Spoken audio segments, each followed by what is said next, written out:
Georgia Clover. Batting 7th, the designated player, number 32, Georgia Wilsey. Batting 8th, the center fielder, number 19, Jocelyn Shelton.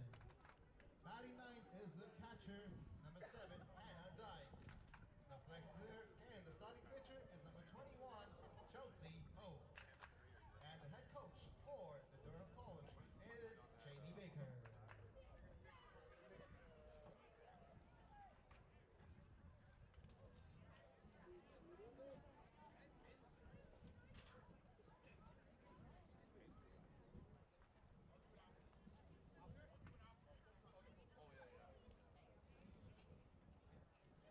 And now the starting lineups for your Humber Hawks! Leading off and batting first is the right fielder from Cambridge, number 15, Riley Rockwell. Batting second, the designated player from Altona, Manitoba, number 9, Maddie Friesen. Batting third, the shortstop from the Rex, number 7, Reese Luache. Batting fourth, the first baseman from Toronto, number 16, River Johnston. Batting fifth, the third baseman from Waterloo, number 14, Blair Norton. Batting sixth, the catcher from Port Perry, number 5, Claudia Hansen. Batting seventh, the second baseman from Barrie, number 11, Marley Greer. Batting eighth, the center fielder from Waterloo, number 3, Shay Hilpert. Batting 9, the left fielder from Regina, Saskatchewan, number 12, Malia Farrell. And the flex player and starting pitcher from Springwater is number 8, Zoe Skuga. The head coach is OTC Dwayne Bowles. It's a new day. It's a new life. Okay, so real quick, I don't normally talk to people unless it's on the microphone or when I'm coaching, so bear with me. This is something that is somewhat new for us. We started it, I think, last year. So we pick a game throughout the year, and we honor our graduates. So a big thing for our program is the only way you get your jersey in a frame and your service ring is if you graduate. So this person today, or number 10 for us. Wow.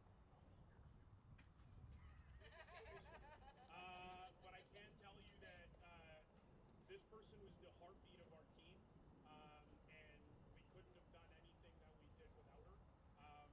That's just because anytime you needed a pick-me-up, she was always that person to do it for us. So she just so happens to be our GA, our grad assistant for this year.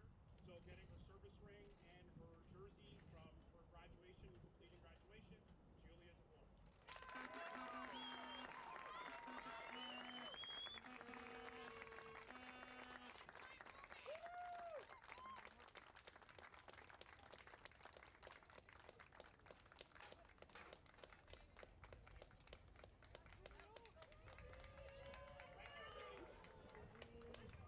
It's a new life for me.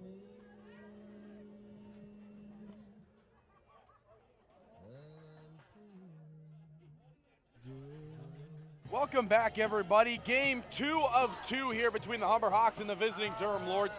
Zach Benoit alongside Humber baseball star Xavier Whittle. We were treated to a fantastic pitcher's duel in game number 1. I have a feeling we're going to be treated to another spectacular one here. Zoe Skugel going for the Hawks, Chelsea Oak going for the side of the Durham Lords. What are you expecting to see out of this?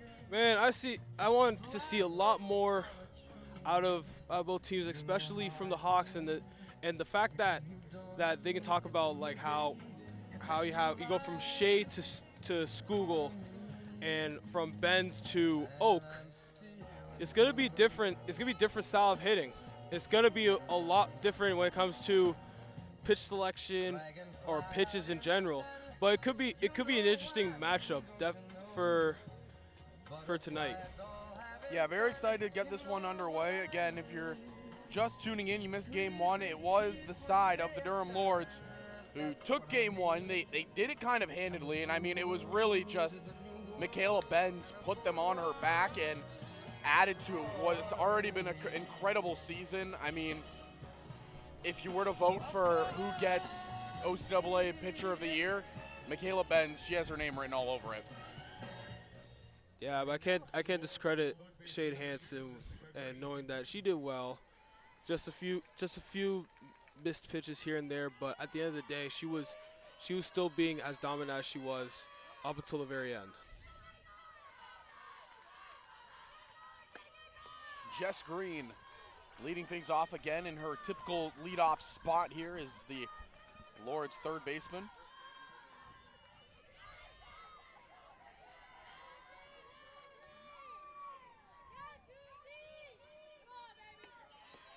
Quickly ahead here, 2-0, laying off some tough pitches. And really, during the break, when I was kind of walking around the park, I noticed Jess Green, she didn't really leave that dugout area. She kind of stayed by that the batting net, where she was just working on some drills, working on some hitting, working on footwork stuff. And, you know, she's looking to try to continue the season that she has had. She knows it's been a red hot season so far. She knows it's a second game, and she knows she has a lot more to prove than just what happened in the first game. She knows she wants to definitely contribute in a bigger, better way for this team. And even though she was contributing in the first game, she definitely wants to do more. She just wants to do a little bit more for this team. Yeah, she's been the everyday third baseman since joining the Lords. And she works a leadoff walk here. That's the one thing about leadoff hitters. It's either you get a base hit or you're gonna work that walk. And once they get on first, leadoff hitters tend to be fast runners. So you never know if they're gonna steal or if they're going to, or in some way do some damage on the base paths. Ground ball hit to second. Greer bobbles it. And Vanessa Nyang is able to reach. So 2 on for the lethal hitting Emily Taylor. 2 on, nobody out, and you have one of the best contact hitters in the league coming up. You definitely want to find a way to get her out in some way, shape, or form. In the dirt, great stop behind the plate by Claudia Hansen.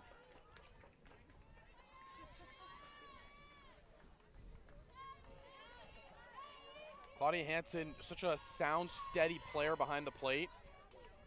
She stays quiet as a quiet glove, and what I mean by that is, you know, there's not a lot of movement. Holds it in one spot, and she's able to just kind of motion it when she's trying to frame pitches, just like we saw right there.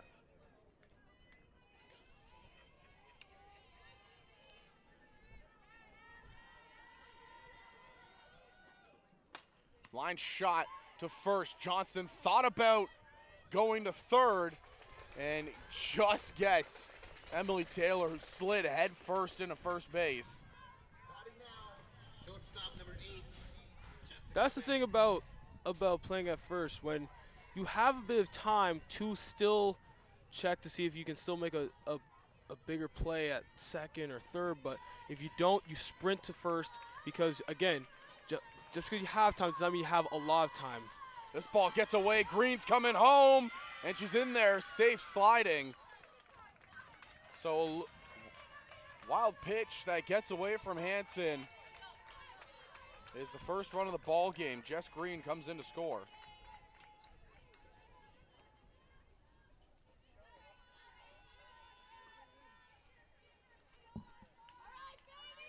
Ball just gets away far enough as suddenly now it's 1-0 for Durham. Ground ball hit foul down the first baseline. We've seen a couple times Benz go that way. She had a scorching shot right to the second baseman, Marley Greer. I think in the most part in both softball and baseball, nobody expects many hitters to go the opposite way. And when they do, it catches some players by surprise. Benz hits this one. Thought it might have hit her foot. Yeah, it did. Call. Foul ball called.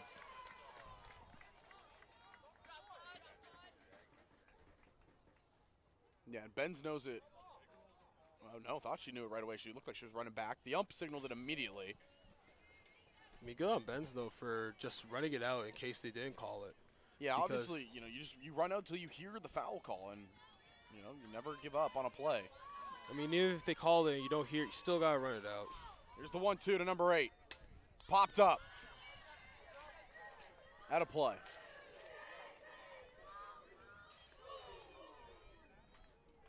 Some interesting cheers from the side of the Durham Lords. So new life, use it, reload, and then boom. Reload, boom. I've heard it all. I will say they have some pretty interesting cheers. They rival Humber. This is a ground ball hit to Veloci at short. They come home, and Nang is in there easily. That gets chalked down as an RBI for Benz. She reaches on the fielder's choice. That was a very risky move when you have an easy out at first right there, but I get the idea of trying to make the bigger play at home, but it just doesn't. If that doesn't work out, it's very risky going forward, especially with only one out still. Yeah, it's just a sequence of just trying to do a little bit too much in the moment. If you just got to try to get an out, and I think that's going to be the conversation here with Coach Maddie Pasma, who goes out to talk to the infield, just saying, hey guys, just settle down, play our game. We don't need to do anything too crazy. Trading an out for a run there was not a bad option whatsoever. You can see Zoe Skugel takes a big breath, has a smile, and Zoe Skugel is one of those players where she is as supportive as it comes to her teammates. She is always cheering her teammates on. Doesn't matter if she's on the mound pitching or if she's on the bench. She's always supporting people. And the key thing I saw right there was she looked at Reese Veloci and said, hey, it's okay. It's okay. Don't worry about it. I remember the last time I was on the mic here, you could see her in both games just cheering on the team, especially I don't think she pitched in either of the games. She was just being super supportive and wanting to contribute in from the bench. Yeah, midway through the season, not sure if she went down with an injury or not, but there was a couple games where she just wasn't active. And obviously it's just a big hole because Skugel, again, when you build teams, you always want to have players that are kind of like the glue, that kind of hold everybody together. That's what Zoe Skugel is.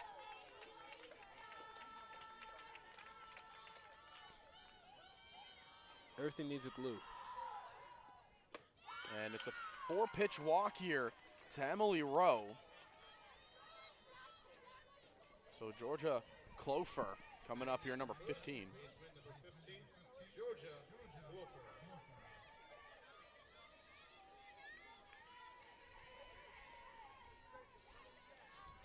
I believe I'm seeing some action going on in the Hawks bullpen. Looks like it's Angelina Bomberry warming up over there. First pitch in there for strike one. And it's just been a really weird season for the Humber Hawks because, again, they started out 10-0. This was a Humber team that was looking dominant to start the year. They were atop the OCAA. They were the only undefeated team that were 10-0. Ground ball hit to Greer, flip to first, just in time. So that's a big out, number 2 for the side of the Hawks. They get Clofer. Just a bang-bang play, and it goes away of the Hawks. Georgia Wilsey now will come up to bat.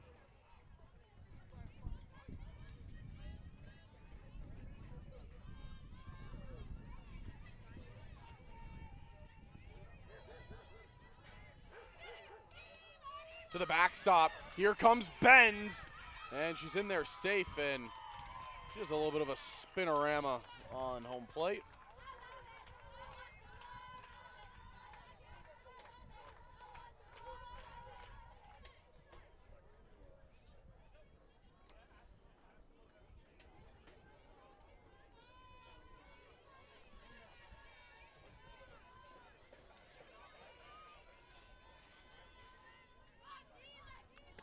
Big cut right there to Georgia Wilsey.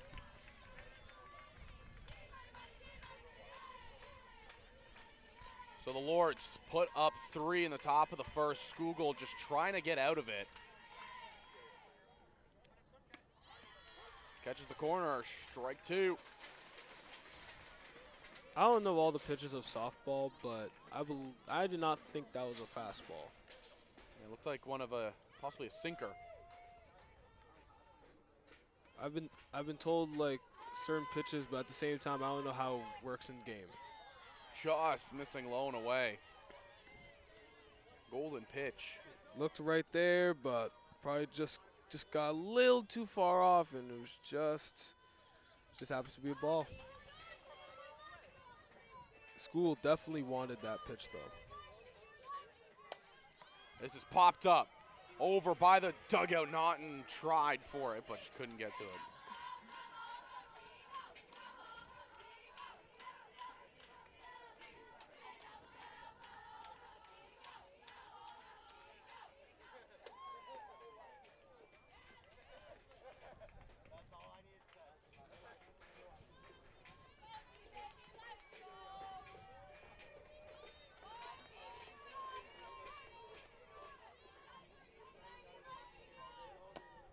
Ground ball chopped, foul, hit off home plate. So staying alive here in this one is Wilsey. Wilsey's having a good at bat here, just fouling off anything and everything, trying to keep that bat alive, and then she's definitely looking to put the ball in play too. In the dirt, goes to the backstop. Coming on home is Rowe. In there safe.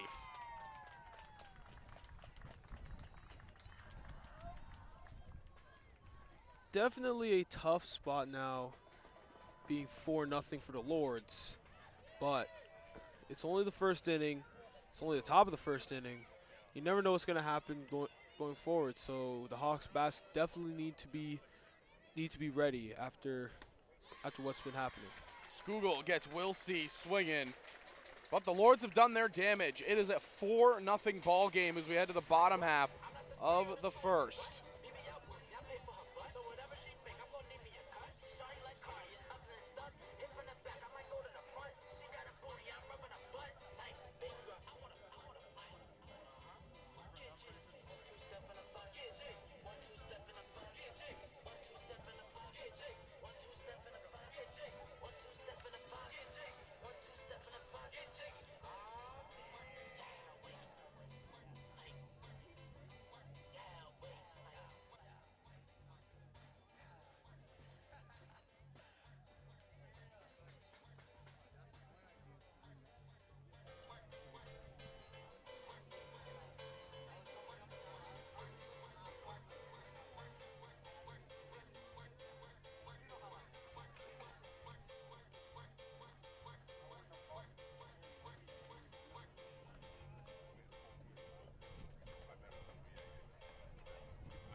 So again, like I mentioned, Chelsea Oak will be the starter for this one, game 2, for the side of the Durham Lords.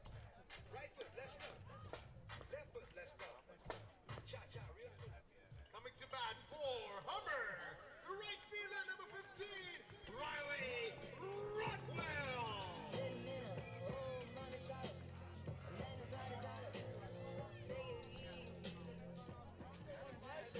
Riley Rothwell coming back up. Again, she'll be leading things off. Playing right field today in both games.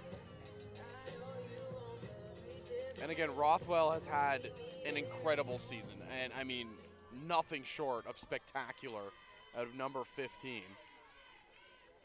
Oh! That's inside, and looks like it gets her off the elbow. She'll just flip all of the protective gear right back to the dugout, and she'll head over to first. She's definitely frustrated because she definitely wants to swing, but getting on base in some way, whether it be a walk or even a hit by pitch, it still does something, but it just sucks. You want to swing, especially on the first pitch too. Yeah, it's a tough break there, but Hawks will take it. They have a base runner now, and that hits Friesen in the elbow guard. So 2 batters in a row get hit. 2 pitches, 2 hit by pitch. In this one, Humber possibly trying to get something sparked here in the first inning. If you're Reese Veloci, you're asking Friesen if I can borrow that elbow guard. Shortstop number 7, Reese Veloci. Crazy how the first 2 pitches of the game led to 2 hit by pitches. Definitely not the spot you want to be in if you're Oak, but now you just gotta figure it out from here. Oak finally gets it over there for strike 1.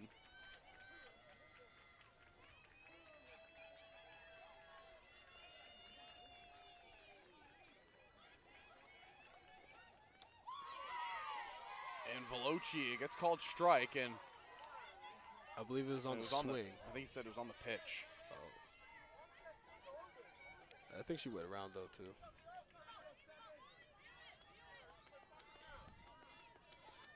So 0-2. Not chasing there. Taking off for third, and in there safe is Rothwell, displaying that electric speed yet again. Rothwell has been doing this since she's gotten here. It's always if the catcher could be snoozing and she's gonna take a base. 1-2. Called strike 3. Batting next for Humber, first baseman number 16, River. So answering right on back quick is Chelsea Oak.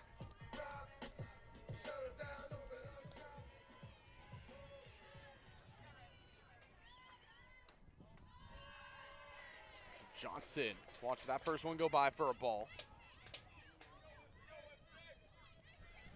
Johnson doing well since being back. Definitely wants to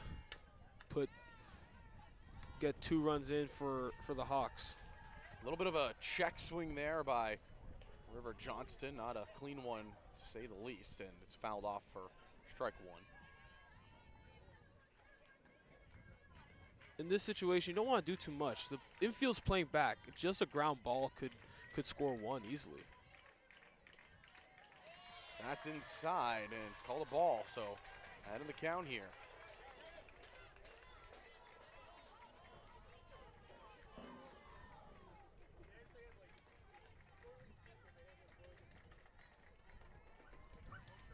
That's inside again, 3-1 count. Oak's been missing a lot inside. Yeah, lately. the righty here, to all these right-handed batters, she's just been missing low and in.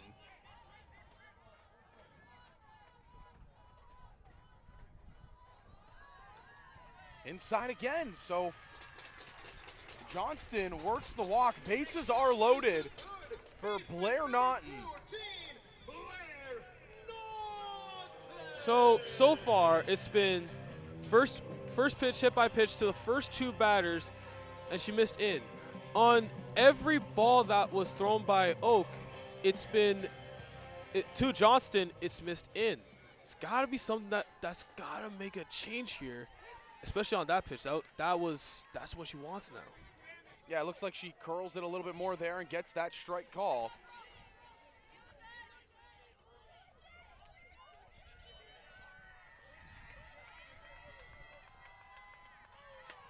Blair Naughton, one of the premier power hitters for the side of the Humber Hawks. Tied for the lead league in home runs in her rookie campaign. She has a chance to do something magical here. Get the Hawks back on the board. 1 out. Bases are loaded. Her being one of the top home run hitters in the league in her first year says a lot about what she could do. Chases that one low. Strike 3. So again, answering back is Chelsea Oak. 2 massive strikeouts here. And it's Claudia Hansen coming up, and as Fortunate Son fills the air, Here we are for this one. Claudia Hansen opportunity. She had a base hit in the pinch hit opportunity she had in the game number 1.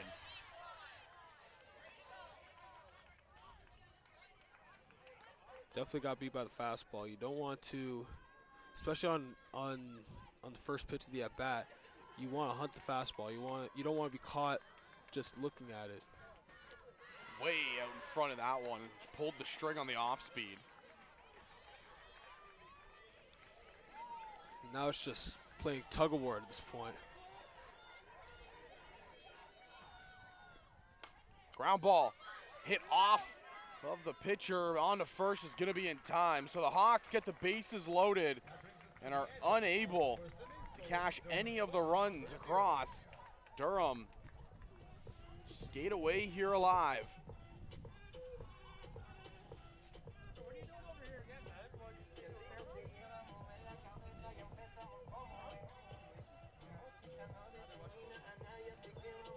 Say, Zach, I brought this bag with me, and it has Teddy Graham chocolate chip cookies. Oh.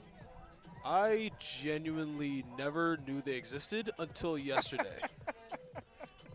You wanna know how I got them? How did you get them, my friend? So, okay, shout out my teammate Mark Risotto, the pitcher. He just was handing them out to the guys, and I just kind of snaked it from him. He said, "You know, just take it." I'm like, "Yeah, I will. I definitely will." So now these are definitely a late night snack now. I gotta find them.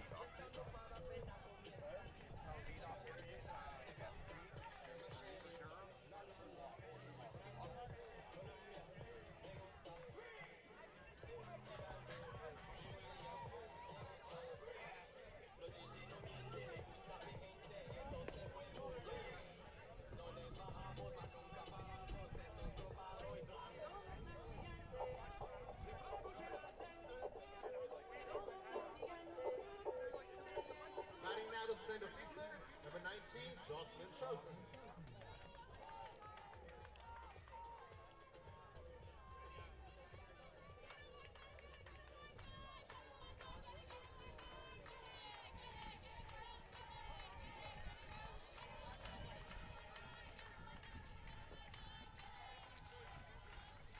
Jocelyn Shelton up.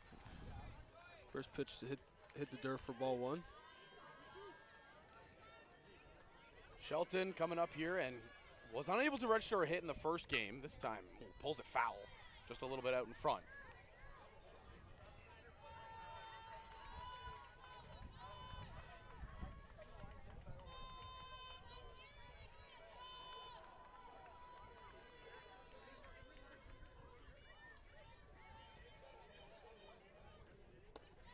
Low inside, missing there. Okay, after the first inning that has happened, Skoogle's current mindset would just be keep trusting the defense and keep throwing strikes, and definitely really make things quick as well. Just try and get back on the offense as soon as possible.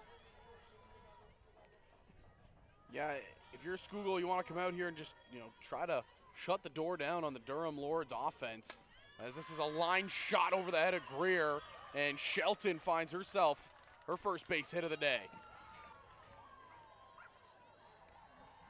Ripped shot over the head of Marley Greer, and the speedy Shelton leads things off here in the top half of the second. Hannah Dykes did not play the first game, but she's definitely here for the second game, catching for Chelsea. Yeah, Hannah Dykes, one of those senior players that are playing in her final OCAA regular season. Was also the player on the bench who gets the squad hype. And, I mean, she's the one that always does the cheering. She has a pom-pom as well. Claude picks this one up, throw to first in time. And Claudia Hansen, I mean, she pounced on that ball.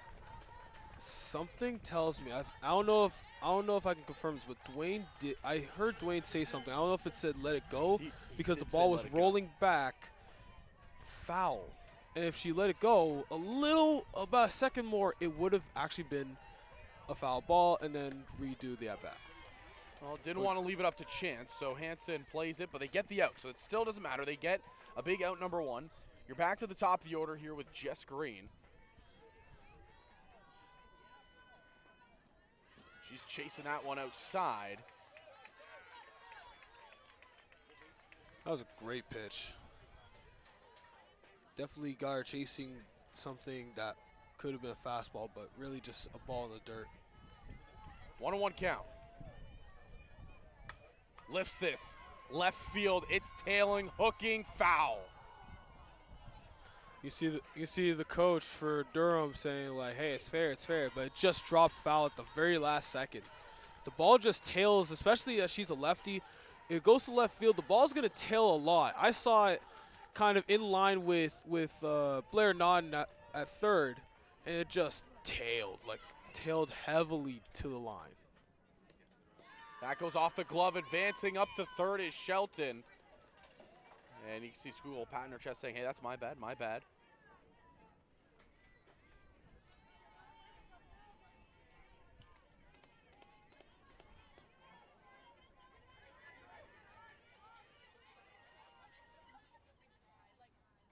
Green lifts this. Shortstop, Veloci going back. She'll make the catch. Shelton fakes the run home. Veloci fakes the throw.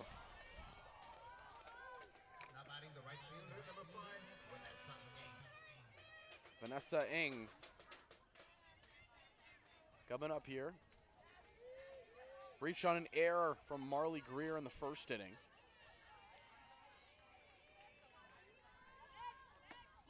First pitch in there, strike one.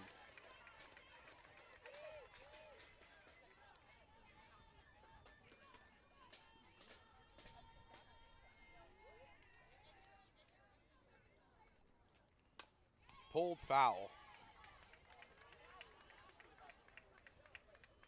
Eagles definitely looking to get the out here and just bring the bats back. And definitely a better start out going into this inning than it was the first. Hit to the backstop once more, so Ng staying alive here. I know Vanessa's batting second, but she is going to be a tough out. She definitely wants to keep the rally going. She definitely wants to drive in the run. Pulls to third, fair ball. Shelton will come in easily. Ng rounding first into second standing. RBI double for Vanessa Ng. Lead has been extended here. It's 5-0.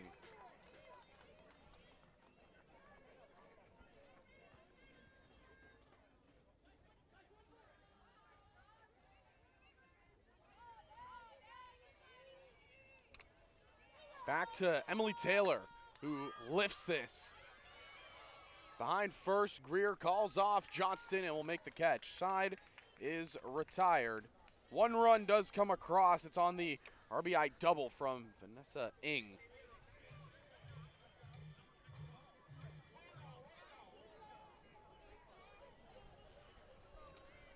One more replay look on the double. Right down the line past third baseman, all the way to left field. Farrow picks it up nicely and reaches the cutoff.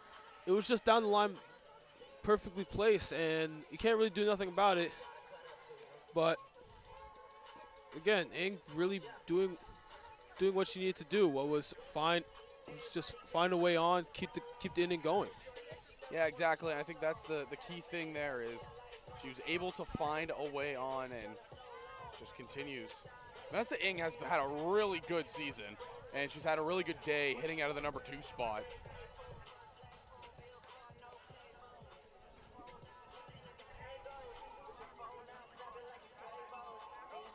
Batting now for Humber, second baseman number 11, Marley Greer.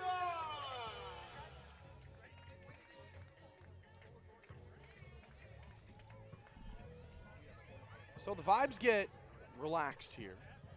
And it means one thing, Marley Greer is coming up to bat. I just want to go to Jamaica, man. Like, this is the type of song I would listen to. Get a passport, book a flight, but that's after I graduate from school. So Greer watches that first one go by for a ball. We're in the bottom of the second. It's 5-0 here for the side of the Durham Lords. And, I mean, they have just bounced out to a big lead here in the first 2 innings.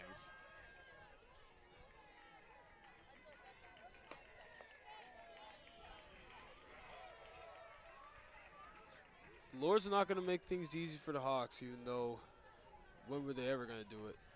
They're definitely going to ambush, especially on the start against Jade Hansen. Now you have Zoe Skugel on the mound. They're definitely trying to keep ambushing the Hawks pitching.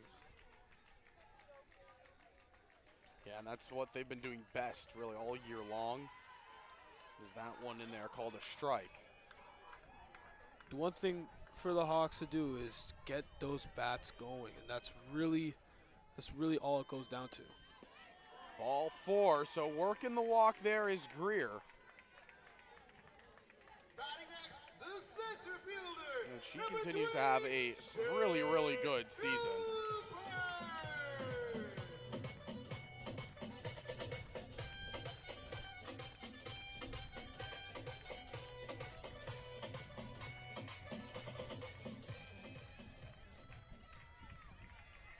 Shea Hilpert coming up here, her first at-bat of this game. Squares to bunt, pulls it back though. Still called strike 1. She still has that slap hitter move where he could just kind of run a little bit. You have to stay in the box, but run a little bit and find something in left field to hit it to. Low outside, 1-1 goes the count. And yeah, she's always had that slap hitting ability, and we've seen her utilize it to the best of her abilities multiple times. Check swing, foul.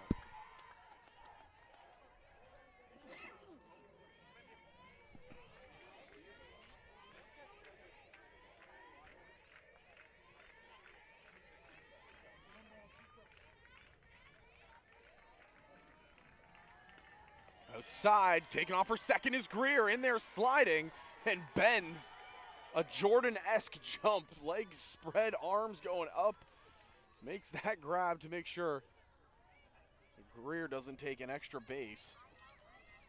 Throw got up there, but what a big athletic play from the shortstop. In the dirt, count runs full. A quick throw there by Dykes all the way down.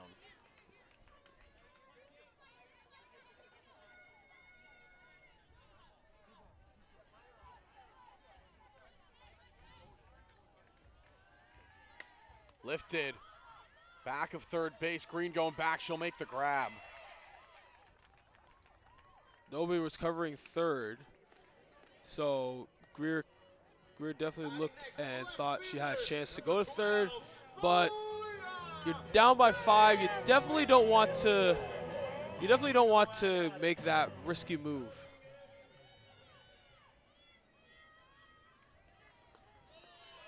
Malia Farrow has one of the crowd favorite walk-up songs. Everybody is singing this song as she's coming up to the plate. I guess I'm not a fan favorite. Pops this one to the backstop, and Dykes unable to get to it.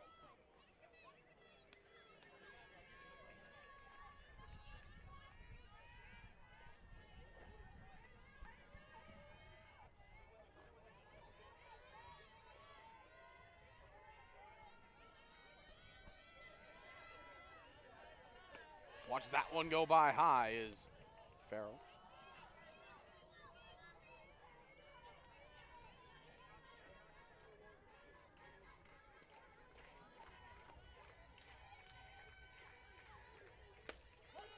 Ooh, called a strike at the top part of the zone, so evened up 2-2.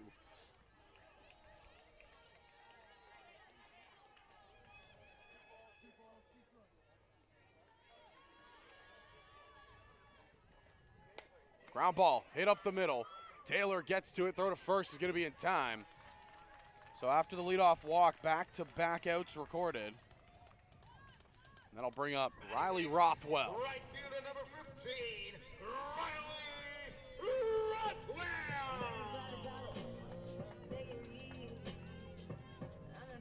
So one thing that Oak is doing well is finding soft contact in this case. Rothwell hits that, fouls it to the backstop.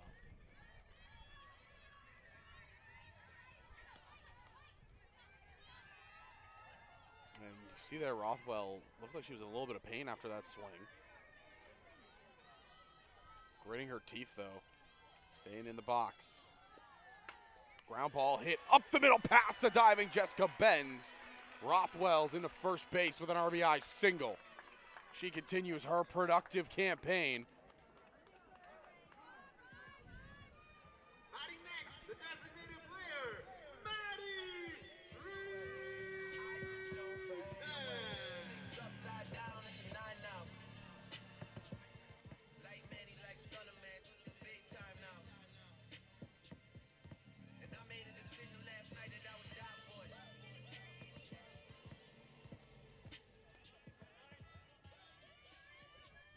Maddie Friesen coming up here.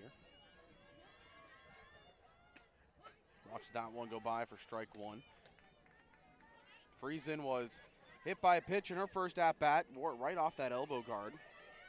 It was a really weird start to the game because Oak hit Rothwell on the arm and then went right back with the next pitch and hit Friesen right in the arm. Same spot.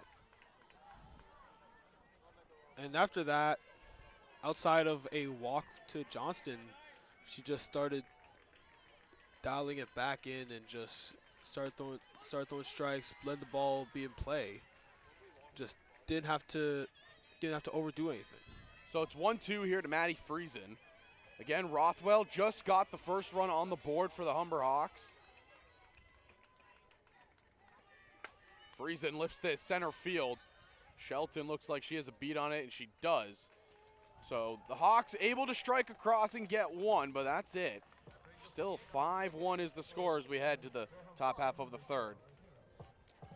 Quick replay on that RBI single by Rothwell as it just goes up the middle, past the diving Jessica Benz.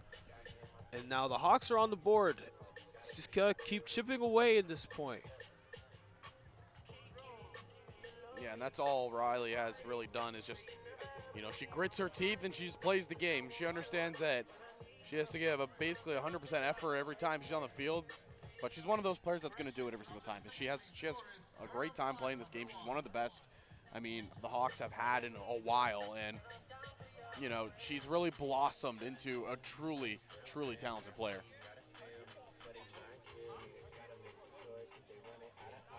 The one thing that the Hawks need to do is have a combination of good defense, shutdown defense for that matter too, but also just chip away one run at a time, get a hit, pass the baton, move the chains, and just keep getting runs. Even if it's one per inning, it still will lead to even tying the game at some point. So Humber, right now, they have their defense out there, but Rothwell hasn't returned back to the field.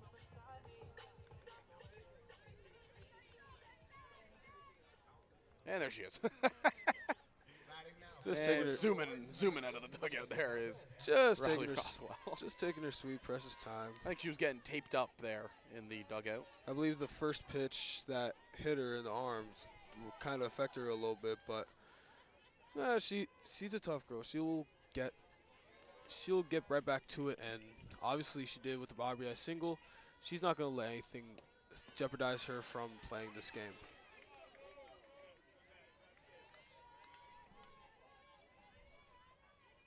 First pitch just missed for a ball. What was called a strike. Ben swinging there, and count evened up here, 1-1.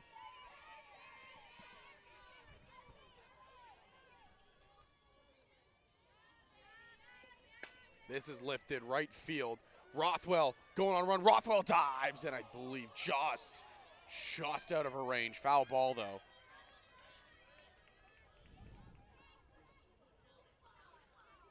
Like I said earlier, the ball's going to tail from being fair to foul when it's hit opposite field.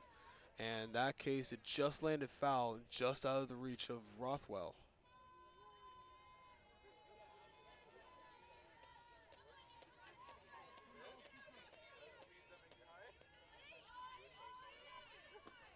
That's in the dirt.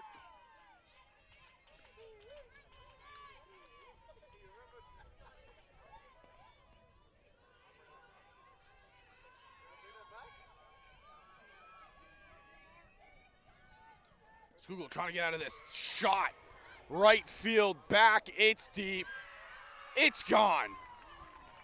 Jessica Benz goes oppo taco, and she was rounding first, waving goodbye to that ball.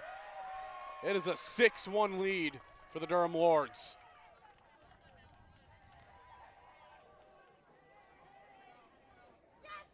She knew as soon as it was hit, she knew as soon as she hit it that it was going to go. Yeah, she was waving that one away, and I mean, she smoked it. It was looked like a rise ball that she just took and launched over that right field wall. That is just a tough ending to a game for Zoe Skugel, who truthfully battled really through these first couple of innings. She'll give way to Angelina Bomberry, and Here we go. it'll be Angelina Bomberry trying to shut the door here for the side of the Humber Hawks.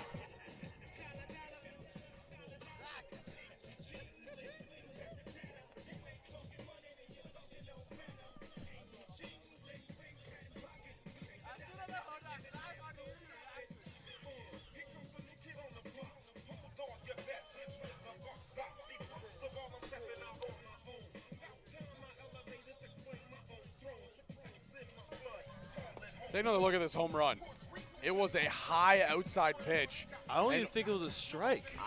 Michaela Benz just, or excuse me, Jessica Benz. I might have said Michaela on the home run, but Jessica Benz absolutely roped it. I really don't think that was a strike when I saw it, because where the pitch was located, it might have been at her head. Yeah, that was absolutely launched. I don't think you could say anything else about it. It was launched.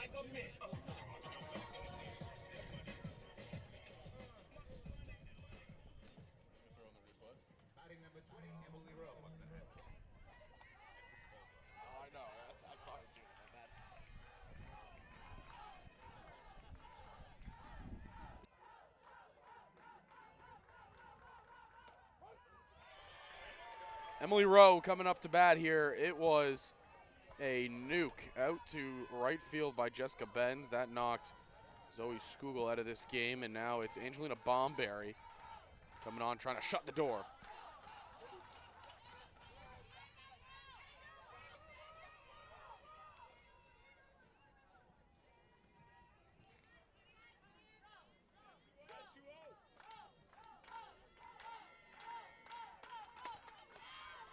Lifted. Veloci going back, and she'll drop back and make the catch.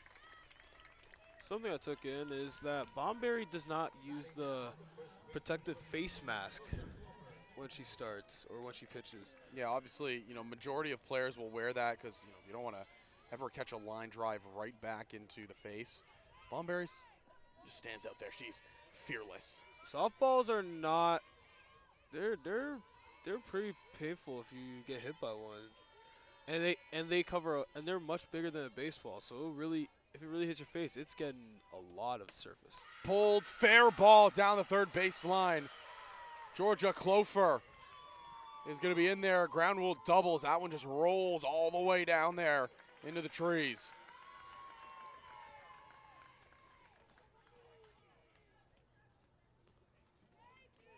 That's the thing about like open ballparks, where we saw it in the first game, where it just goes down and then out of play, and then it's just a ground rule double.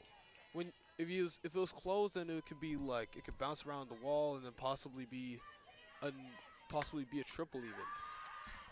Check swing, Naughton picks it up. Throw to first is there. Throw to third. It's going to be a wide one. And Clofer is in standing at home.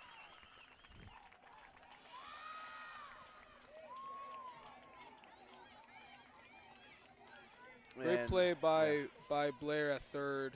Unfortunately, the throw gets away from by Johnston, and now another run scores. The one 7-1.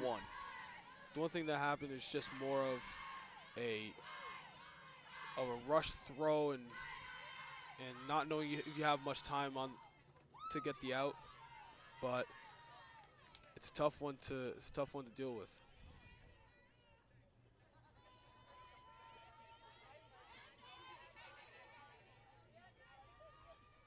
Currently 1-0 to Jocelyn Shelton. Shelton got on her first time. This is lifted. Greer there. And Marley Greer will make the catch. That will retire the side. Durham, they get another one on the board. It's 7-1.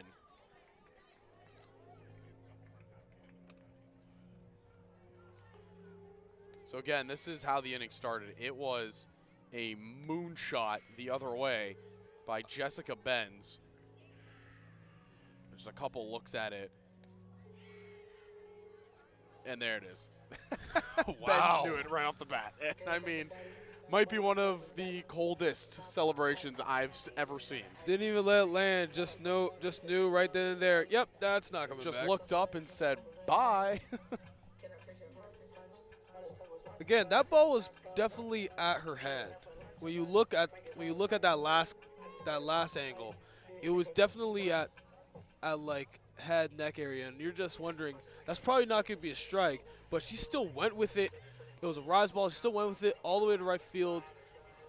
It was just something. Yeah, and it was just an insane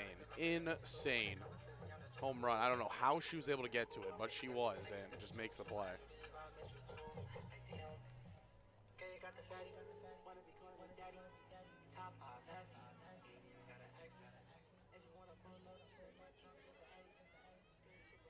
Batting now, number 7, Reese Veloci. This will bring up Reese Veloci to lead things off here for the Hawks. Again, Humber trailing by 6 now, and Veloci caught that right off the hip. And she'll take a quick minute. Just a little stinger right off the leg.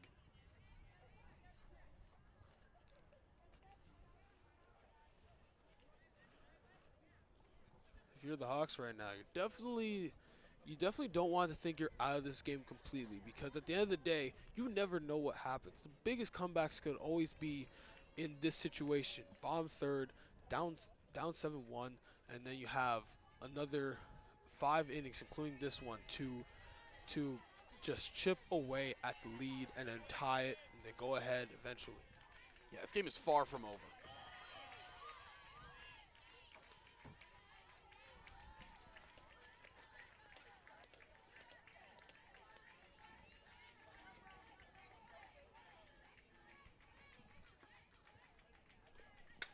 Pulled, fair ball. Veloci on her horse, and it's going to roll all the way out of play. Leadoff double for the Hawks shortstop. That is definitely what the Hawks need right now, and that's the leadoff hitter on base. Especially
pulled, fair ball down the left field line.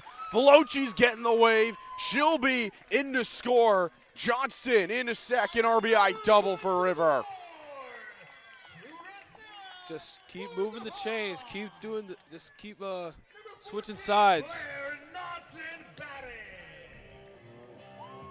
Johnston doing the exact same thing that Veloci did, and that's send the ball fair down the left field line into the trees for a ground rule double.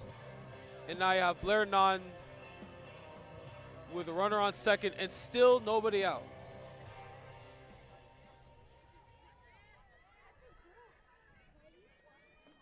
Naughton leaves that one down. 7-2 lead here for the Durham Lords.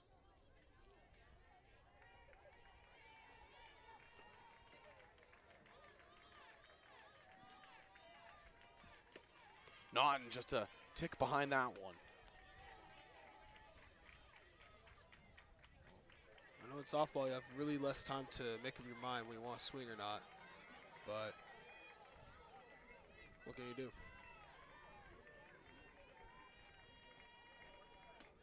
That one's high again.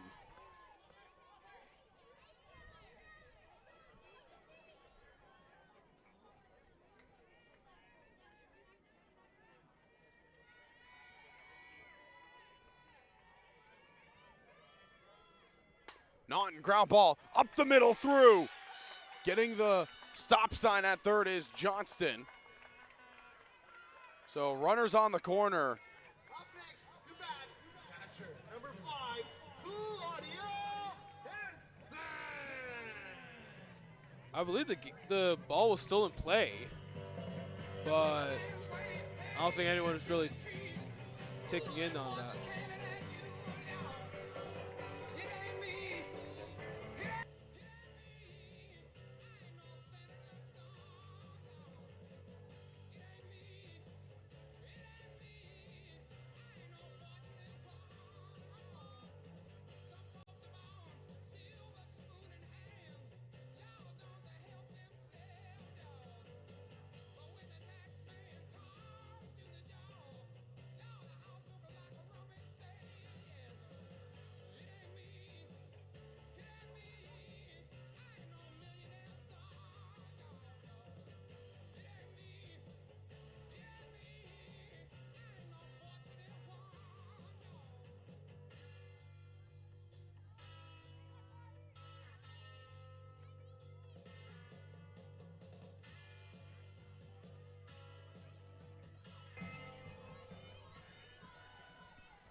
Well, I was vibing out to Fortunate Son so much we might have lost audio there for a second, but no, I'm just kidding.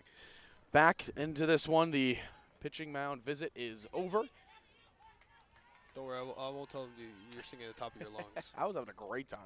I won't lie, Claudia Hansen might have my favorite walk-up song 2 years in a row. She had Itty Bitty last year by Alan Jackson, which was an absolute classic, and then she goes with Fortunate Son. I mean, she is 2 for 2. She knows ball. She knows ball. Throw down to second. Naughton in there in time. And interesting, there wasn't a slide there. I remember in the Mohawk game where one of the players didn't slide and kind of overran the bag and just was tagged out on the back end. Fouling it off to the backstop here is Hansen. Big moment here for Claudia Hansen.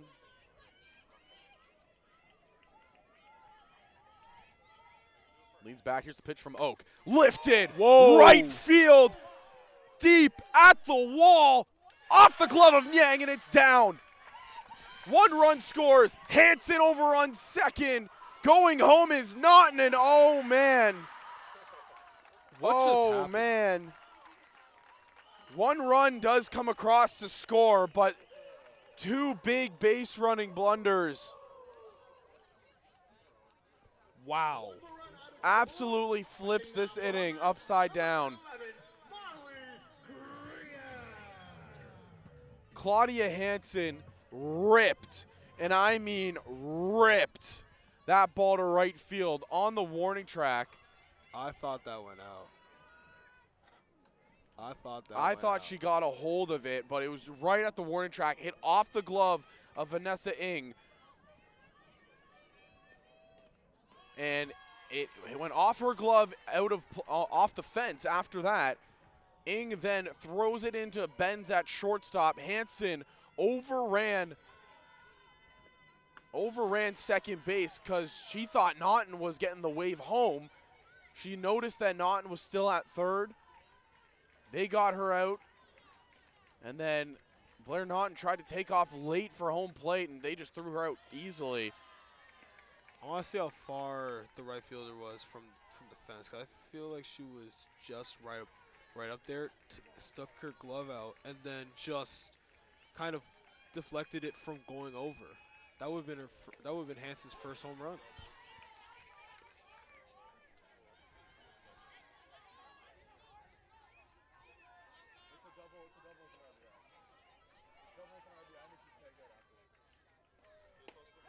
That's in their strike. So 3-2 goes the count. Marley Greer just trying to continue this inning. That was just a bit of a backbreaker for the side of the Hawks. I mean, they had a chance to have a massive inning here. Greer works the walk. There's still a chance for a big inning. You just got to work with 2 outs now. Just a big momentum shift in this ball game because Humber, again, they looked like they were piecing something together. They were going to have 2 runners in scoring position.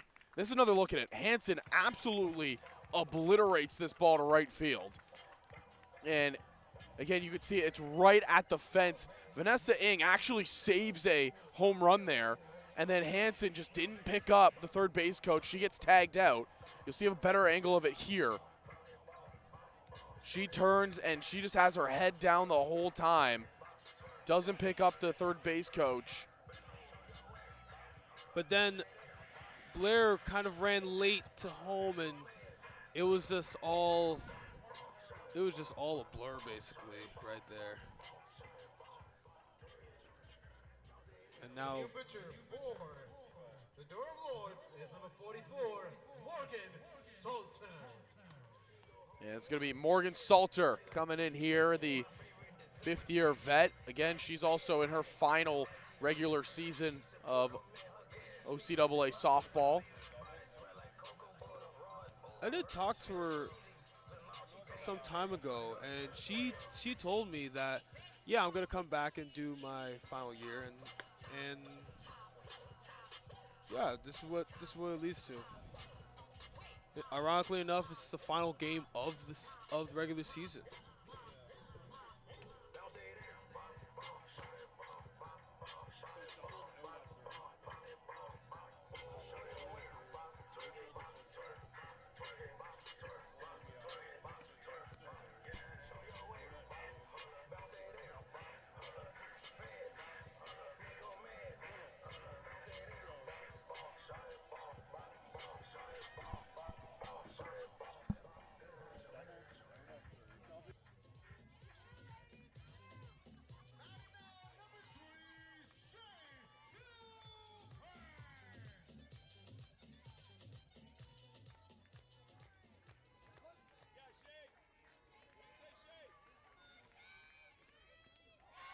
That ball to the backstop, taken off for second is Greer.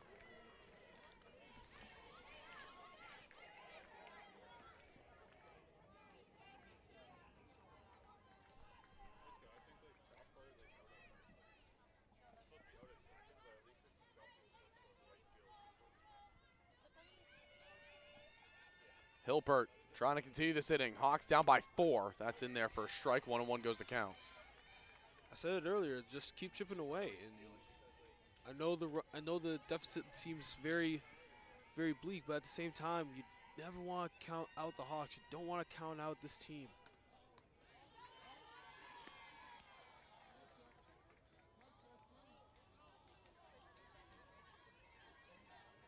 Try to check to see if she went around. She did not.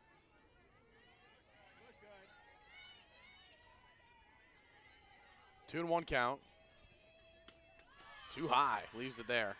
Salter keeps missing high as she's definitely wants to bring it down. Hooper looking for one spot only. Foul to the backstop.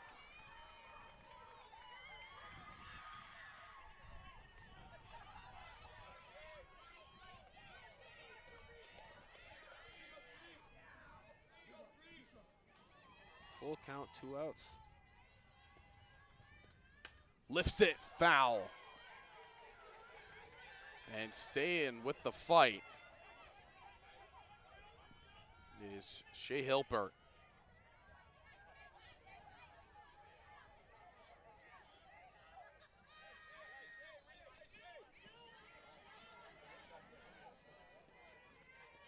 Hilbert pulls this one. Salter will take it. Throw to first is going to be in time.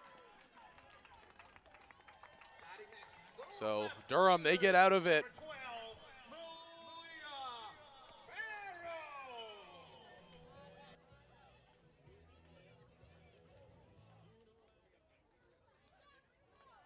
Actually, that's 3 outs, so that's end of the inning. Final score is Durham 7, Humber 3.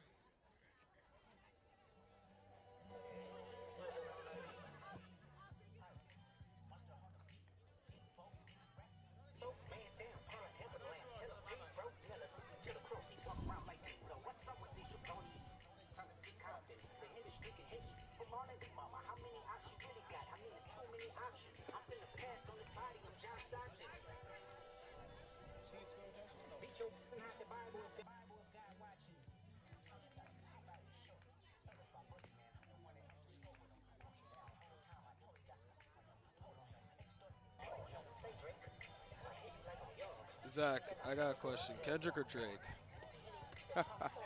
I've had this discussion numerous times on the broadcast. I know I'm it's so staying outdated now. Neutral. Stassi neutral? Shout out my best friend. He's a big Drake guy, so I gotta say Drake. But it's such a outdated debate now.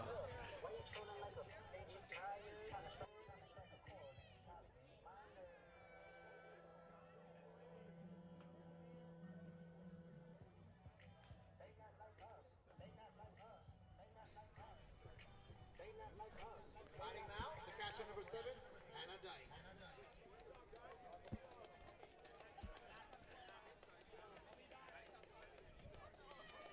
Hannah Dykes leading things off here. And again, mention it, this is also Hannah Dykes' final game of her OCAA regular season career. And, you know, she was the one in the dugout. She's always making noise, has that pom-pom like I mentioned. She was the one me and her became friends with. She was waving at me. And obviously now me and her are best friends. As she lines this right into the glove of Blair. No, man, that was tattooed. Ain't nothing you can do with that. You just gotta, it's a hard hit ball, it's a barreled ball, it's just right to somebody. But it is what it is. That's usually the story of my life. Story of my season. Actually, no, not really. But still. So Jessica Green comes up here.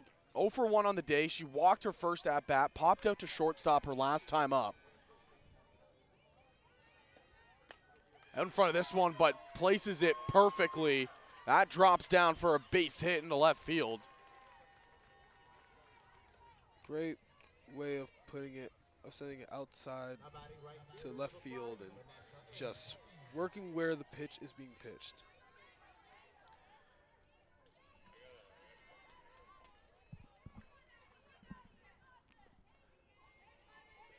Vanessa Ng coming up here.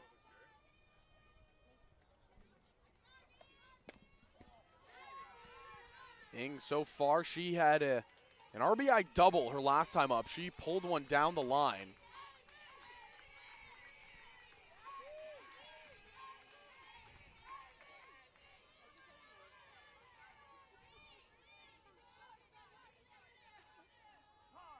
Time called.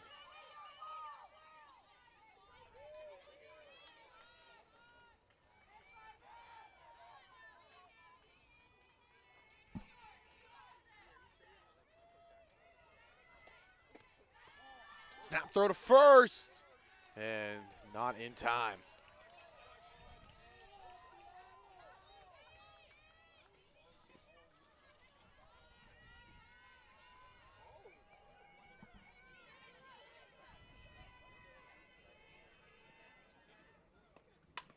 pulled down the line once more. Fair ball. Ing on her horse. She's in at second. And that's all she'll get. It's a double. Jess Green comes in to score. Didn't even see her hustling around. It's another RBI double. Story of this game is definitely doubles down the left field line, where it just keeps finding a way down that line. And mind you, Veloci's and Johnston's were ground rule doubles. This was not. And if it was, Green would have had to stay at first. But in this case, it stayed in play. It hit the fence and just was playable. Now it's 8-3. Runner on second. Ground ball. Pulled to third. Naughton takes on a hop. Throw across the diamonds in time. Yang goes up to third. So they've done a good job of quieting the bat of Emily Taylor, who, again, coming into this one, was the leader in average. But everybody else is just hitting the tar out of this ball. If there's one thing that any team has, this is a team sport. There's always that one good player that keeps putting the bat to ball and everything. But when that's not happening, there's always there's 8 other players in the lineup that's gonna work with it. They're gonna put the bat to ball themselves.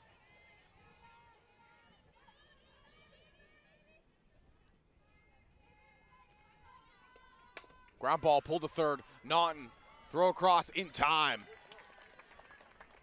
So they get the big bat of Benz out. It's another ground out to Blair Naughton at third, who she has been starting at third base more often lately. And, you know, it's giving players like Hansen and Laurent an opportunity to play behind the plate.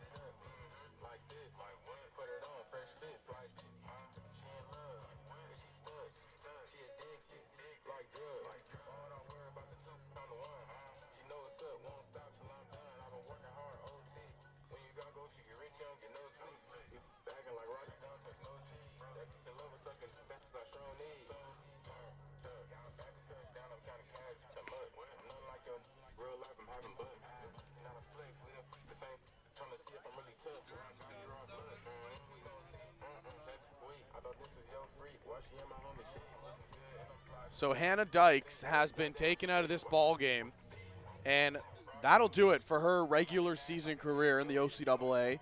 Hannah Dykes, again, was one of the players that were honored pre-game. You know, Humber had their senior ceremony, but they gave flowers to all the seniors on the side of the Durham Lords. But Hannah Dykes has played 2 years here for the side of the Durham Lords, and over those 2 years, she's had a pretty solid stint. She's appeared in 11 games so far this year. 4 hits, 1 double, 5 RBIs, and then last year 10 games appeared in. She started 2, 3 hits, a double, and then 5 RBIs as well.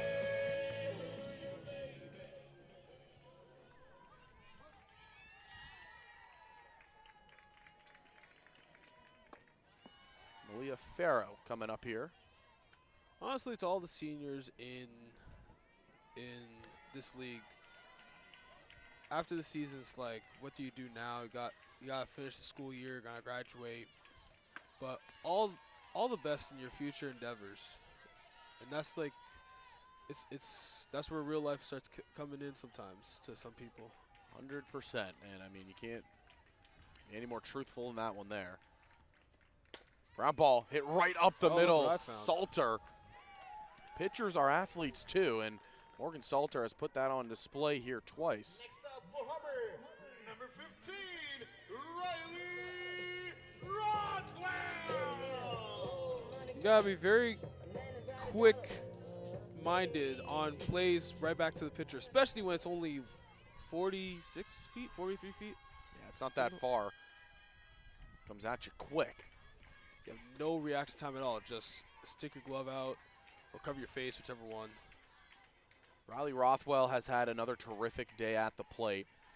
She's 1 for 1 here in this game, hit by a pitch and an RBI single.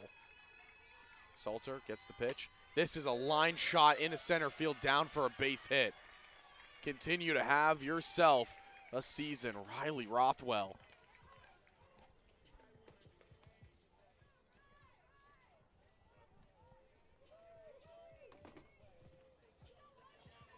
Batting next, the designated player, number 9, Maddie Friesen. Maddie Friesen stepping up to bat here.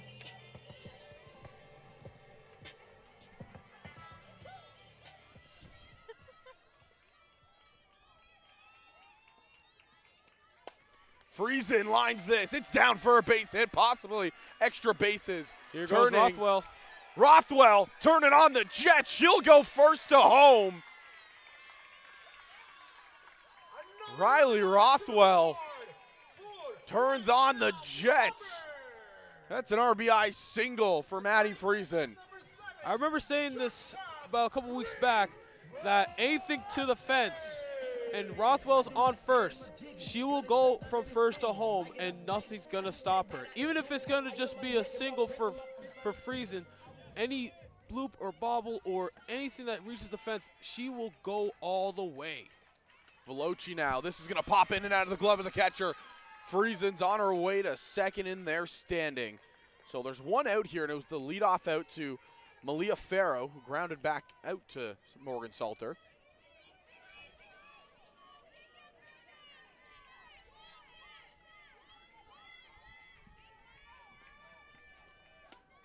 Called strike.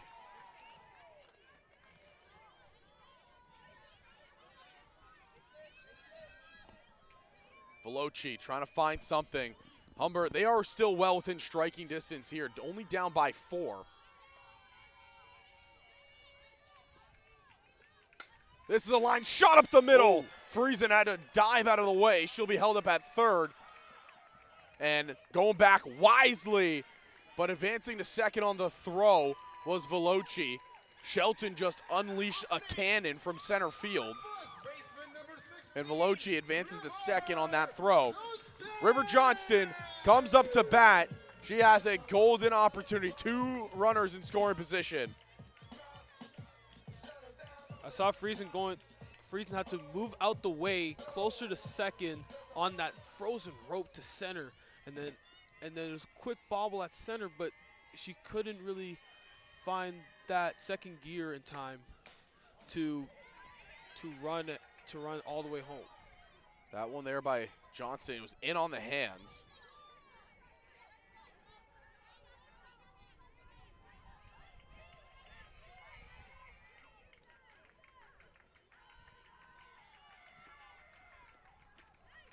Outside, 1-1 goes the count.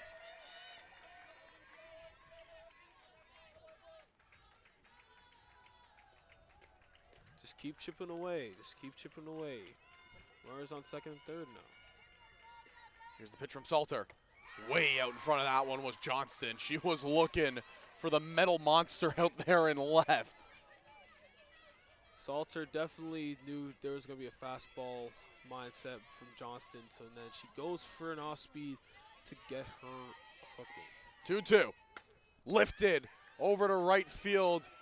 Ng is in there. She'll make the catch. Coming in to score will be Friesen. Advancing to third is Veloci. It's a 3-run game, partner. Blair Naughton at the plate. She represents the tying run. No. Oh, excuse me. There's only 1 runner on. Sorry about that. Thought there was 2 runners on. On deck, Claudia Hansen represents the tying run. It's been a long day. It's been a long day for you and me. It's been a very long day. High and outside for a ball. At least you can go home and sleep after this. I might have to go home and just keep watching baseball. Gotta catch up. Naughton chases that one in and out of the glove of the catcher.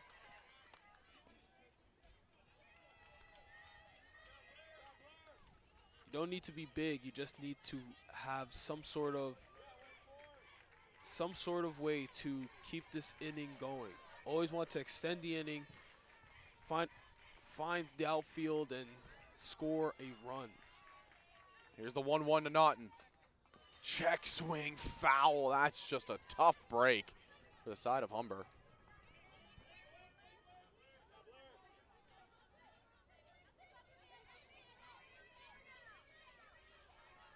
Salter definitely looking to find the pitch to end this inning and get out of a tough jam. 1-2. Here's the pitch. And Naughton stays with it, and this will soar and drop foul. So another life here for number 14.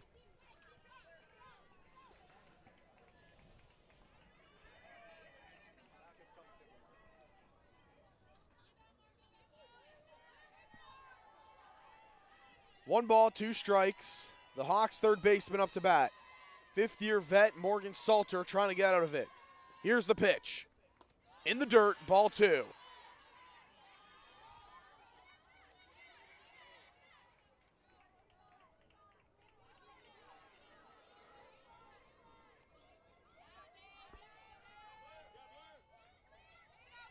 Two and 2 now. Leans back. Here's the pitch from Salter. High and away. Ball 3. These are one of the pivotal at-bats, and definitely knowing Claudia Hansen on deck, she is definitely wanting to get some sort of revenge from that last at-bat. 3-2 count, 2 outs. Here's the pitch. Lifted, foul. New life for Naughton. This could be the biggest at-bat of the ball game. It's only the 4th inning, too. Humber trying to get the momentum back on their side. They've trailed by as much as 6 at one point. They have battled their way back. It's a 3-run deficit. Full count pitch from Salter. Line foul. Almost took Reese's head off there.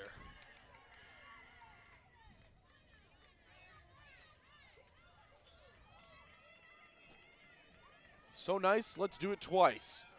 Another 3-2 coming up. 2 outs. Runner on third. Durham leads it 8-5. Bottom 4.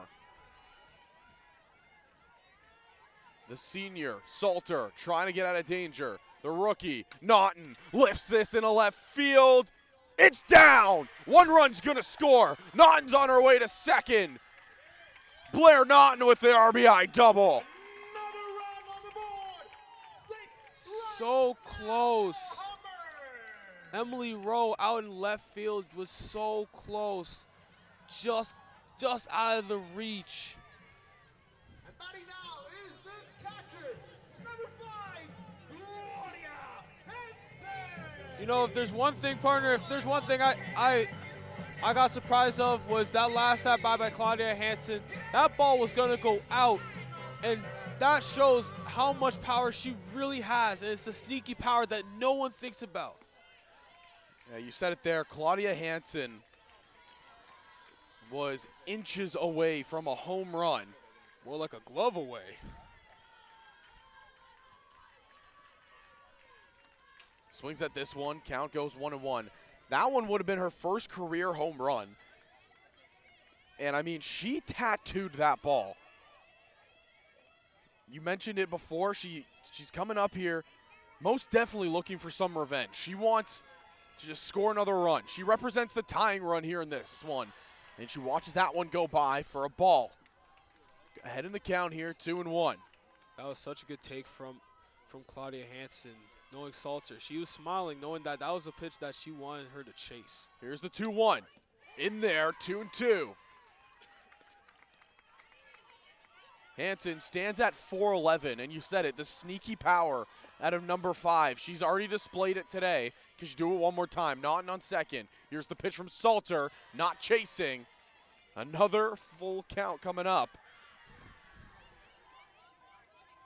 Can the second-year player in Claudia Hansen continue the rally the Hawks have put themselves in? Salter leans back. Here's the 3-2. Squibbled and heads up to Diego. He has to jump out of the way there. Now that's where you just like get the picture while dodging out the way, and then you just kind of like it would just be a sick like photo op there. But I guess he didn't get the memo. Salter has been fighting Here's the 3-2. Foul to the backstop. Humber hitters are not giving up here in this one.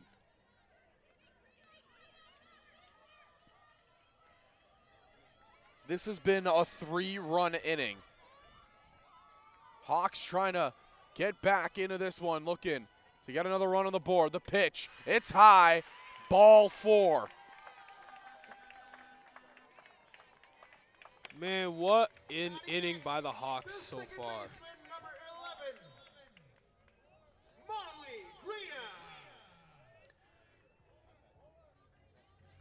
And it looks like Durham are going to possibly go to their bullpen. No, it's going to be a conversation on the mound, possibly giving Salter a breath here. One more look at those plays. As Friesen with a double. DeVries all the way down to, no, Rothwell having to run from first all the way home. Mad dash all the way, and as Friesen stayed at first the whole time. You were not going to get Rothwell at home at all. And then a shot all the way down the line by Nunn, as it just was just in the glove of Rowe. First pitch here to Greer, and she's swinging right through it for strike 1. So Humber have the tying run standing at first in Claudia Hansen. Marley Greer, who's had some clutch at-bats in the season so far, comes up in a massive spot. She already has scored once today. She's walked twice. She's yet to register an at-bat in this game. This is lifted into center field. Shelton going for a run. Jumping catch. Jocelyn Shelton possibly saving the game right there. The Lords get out of it, still leading by 2.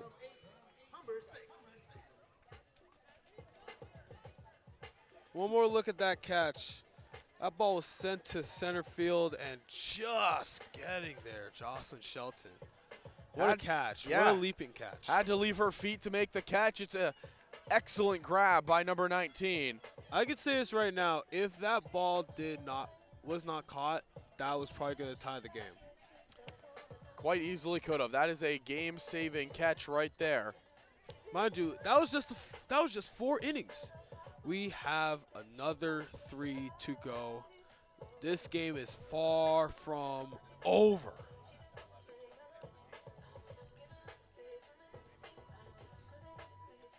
This game, like you said, far from over. This has been a fun one. Angelina Bomberry is still in this ball game. She has shut down the offense.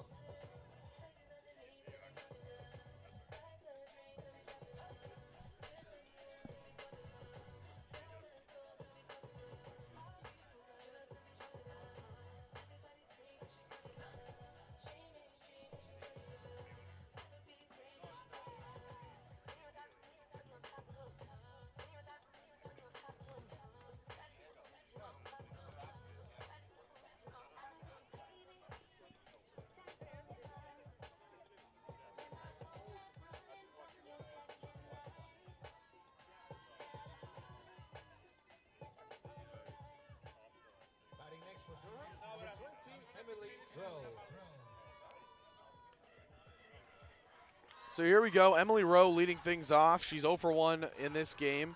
Walked and scored in the first in that big 4-run inning for the side of the Durham Lords.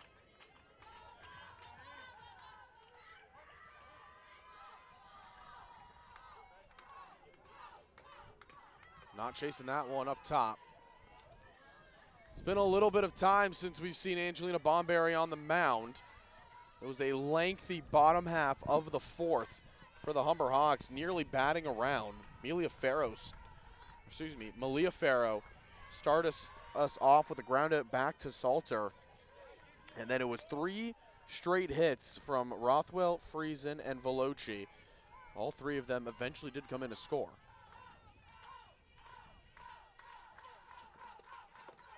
Emily Rowe, patient as can be. Not chasing anything high here.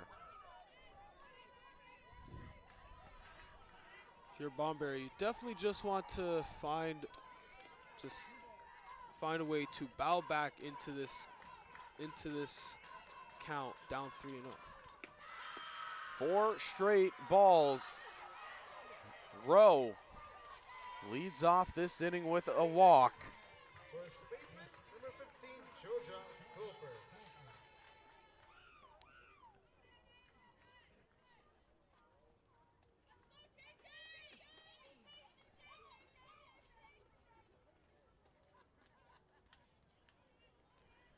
Head coach Dwayne Bowles just ran out there. It was a quick message. You can see Bomberry takes a deep breath of just relief, understanding, the situation.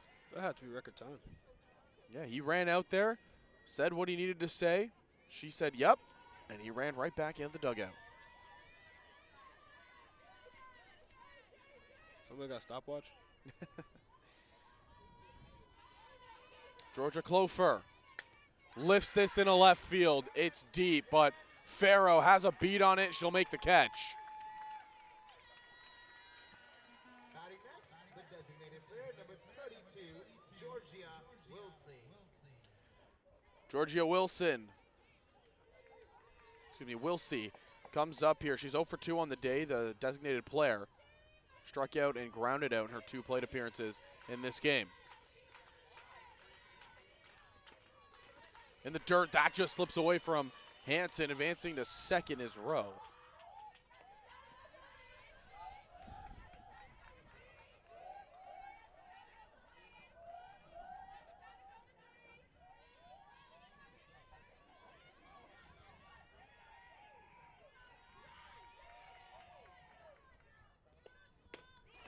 In there, strike 1.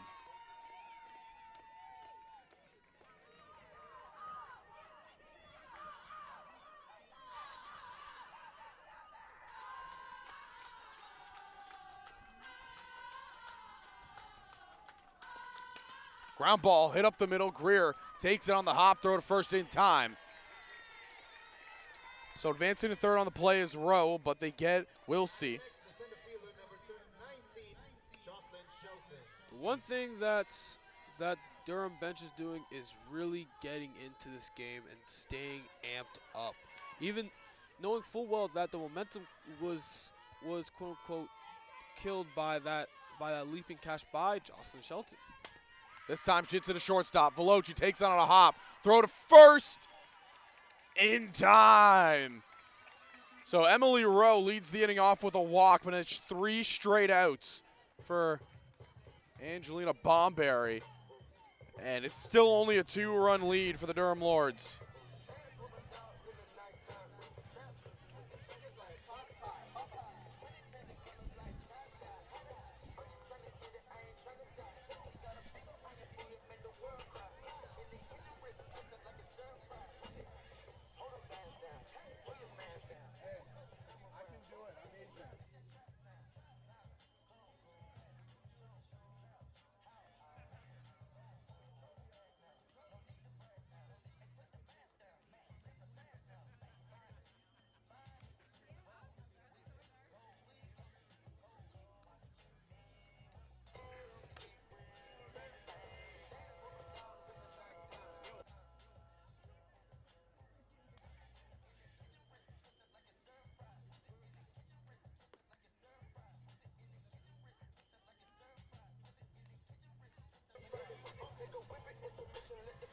We have fun over here in the broadcast booth. Oh yeah. I mean, everybody's getting in on the action. It is a glorious time.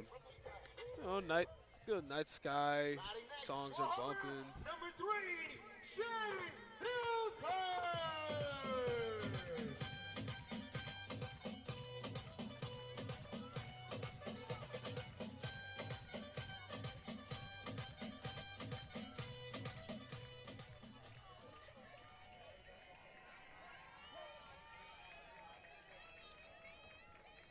Shea Hilpert leading things off here in the bottom of the 5th. Again, it's the Durham Lords and the Humber Hawks going at it here. And Durham, they've had a lead since the get-go. Humber trying to battle back into this one. Hilpert swinging, fouls it off.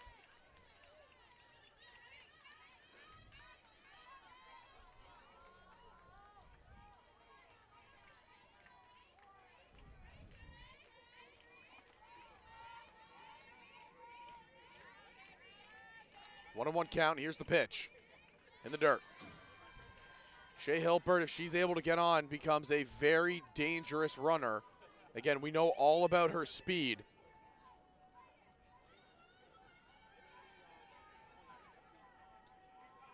She's ahead in the count here, 2-1. Hilpert just trying to start the bottom of the fifth off on the right foot for the Humber Hawks. Here's the pitch in the dirt. Ball three. If there's one thing you don't want to do right now is have Shea Hilpert on to lead off the fifth inning, especially with the momentum where it's at right now, as the Hawks were able to shut down the Lords. This is gonna be interesting. In the dirt, ball four. So Durham's worst outcome becomes a reality. Shea Hilpert on base. Malia Farah represents the tying run. Hilpert, the program leader in stolen bases. Not going to be surprised if we see her activated early. And also I take in, it's the number 9 hitter, Malia Farah, where the top of the order could literally come up right after. I almost make the play again. No, you didn't. It was like okay, 10 well, you don't got to tell the people. That's the whole. X, I'm going to give you a little insight here. It's all fun and games. I know. Got to make the people think I'm an athlete on this broadcast, even though I'm really not. I'm an athlete, but I'm not on the clock right now. Hilpert still sitting at 44 stolen bases on the season. Farrow squares around a bunt. Hilpert draws the throw back to first, and she's going to be back in time.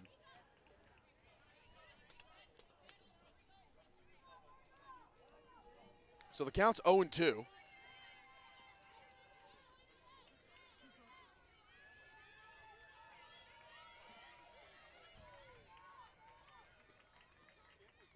In the dirt, bouncing around. Hilpert takes off for second.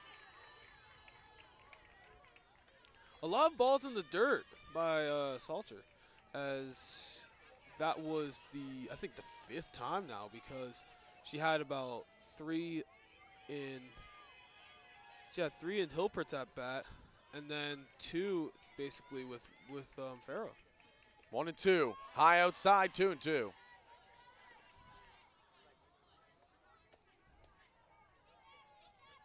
Definitely trying to locate her pitches, and it's just a little bit wild right now. Farrow trying to cash in Hilpert. That's in there, strike 3. Batting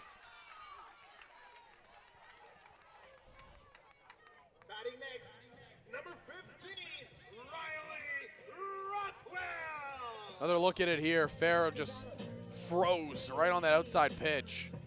Even she knew right then and there it was going to be called. But Well, the dangerous hitter in Riley Rothwell coming back up. Here's the pitch from Salter. It's in the dirt. Hilpert taking off for third, and she's in there standing. Well, Rothwell has a player now in scoring position on third base. she represents a tying run too, so she's definitely looking to do some damage. She doesn't need to get big right now. She just needs to get on base, score, help her, and then score herself. High and outside, 2-0.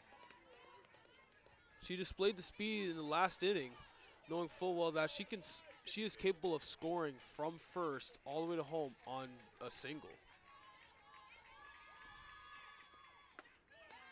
Thought about taking it. Good hold there by 15. She's ahead in the count, 3-0. I won't lie to you here, X. I would 1,000% give Riley the green light. With how her season has gone, if she gets a meatball, I would let her swing away. We'll find out what happens right now. Here's the 3-0. She is swinging. It's a line drive, and it's gone! Riley Rothwell ties us up 8-8 with a line drive over the left field wall.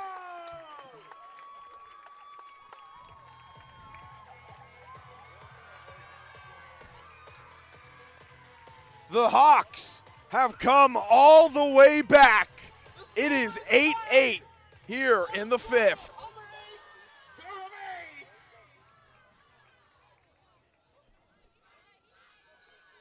8. And that will mark the end for Morgan Salter's career, as she is being replaced with a new pitcher. And I can't take away the fact that that was still a great career by Morgan Salter. Just tough way to end, but she still has 5 good years in the Durham Flores program. Yes, Morgan Salter gets taken out of the game. That's the last time she'll be pitching in the regular season in her OCAA career. Obviously, like you said, not the way she was hoping that it would end, but, you know, a player that has gone in game out and give tons of heart and hustle for this Durham Lords team over 5 years. She will definitely be back in the playoffs. And this is Riley Rothwell.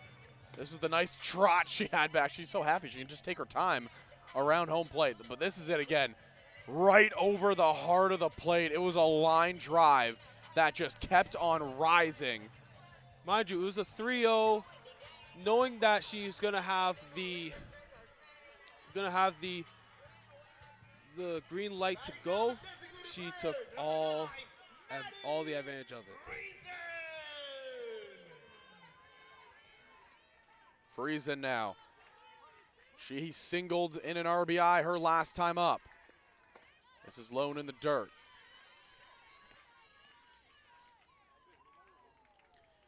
Kiara O'Reilly, right-handed pitcher, comes in here, number 6.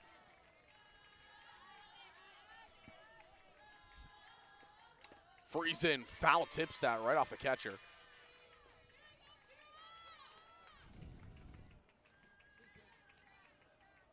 All O'Reilly has to do right now is just limit any new found damage, and that's just a key point here. As now 8-8 in the bottom of the 5th. Friesen watches that one go by in the dirt. She's ahead in the count, 2-1.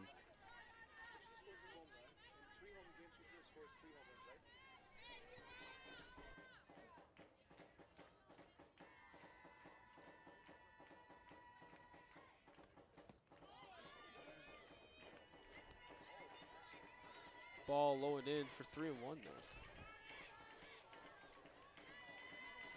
Now the Hawks bench is definitely up and going. They start doing their chants. This is lifted foul by Friesen. Count running here. Should be 3-2. This could be a pivotal at bat here, just because pitching change. You could get a strikeout here and kind of limit some sort of. Friesen lifts this right center field. Coming in is Shelton, and she'll make the grab. Second out of the inning recorded. Batting next, the shortstop, number 7, Reese Willoughby.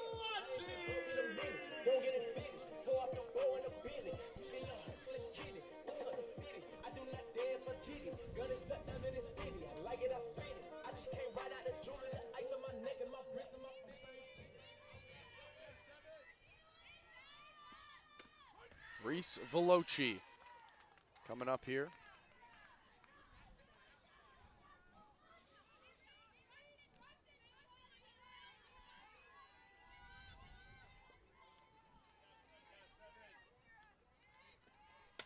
Veloci lifts this one. Second base, Taylor makes the grab. Side is retired, but Riley Rothwell continues her MVP-like season. One more shot at that. That was, again, 3-0 green light. Rothwell just hammers it On a all line. in left field. It came down once it was past the fence. That was a line drive that just kept rising. I said this before the pitch, where all she needed to do is just find a way to get on base, score the run, then score herself. Well, she technically did that by a home run, a 2-run, game-tying home run. So now we are tied with 2 innings left to play.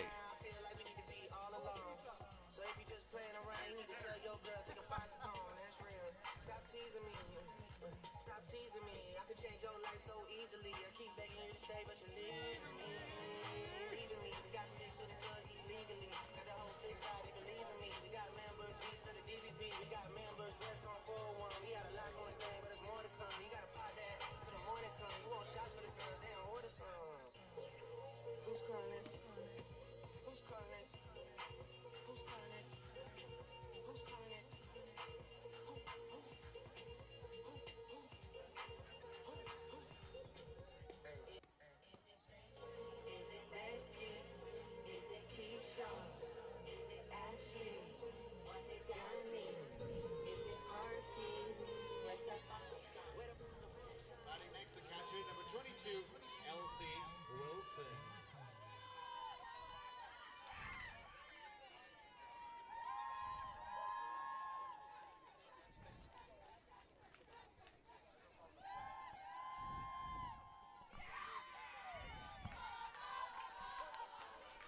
So back into the action here. Looks like we have oh, this is the substitution that came in earlier in the ball game that replaced Hannah Dykes. It's going to be number 2, Elise Wilson, the catcher.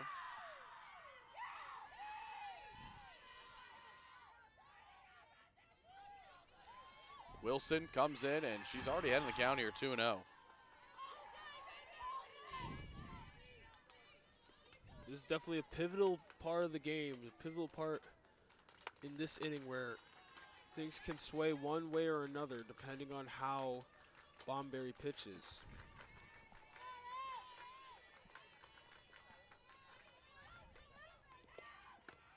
In there for a strike. Using the slap hitter technique where she's going to look for probably something to put down the left side.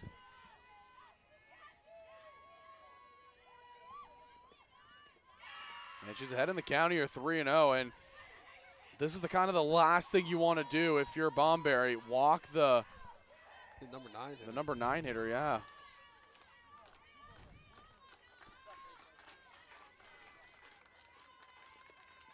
In the dirt again, and Wilson, she works the walk. It's a leadoff walk here in the top half of the 6th.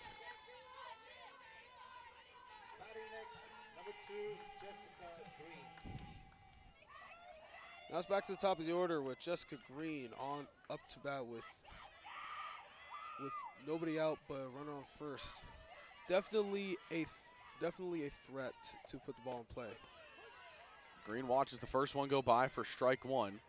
How about the day that Angelina Bomberry has had here? You know, Zoe Skugel, obviously, she struggled a little bit in this game. She gave up 4 runs in the first and a run in the second. Bomberry, since coming in, has given up just 3. But she has been keeping this team on their toes the entire time. She's definitely showing out. This is definitely also senior night, so it's also one of her last games out. So she's definitely trying to leave on a good high note.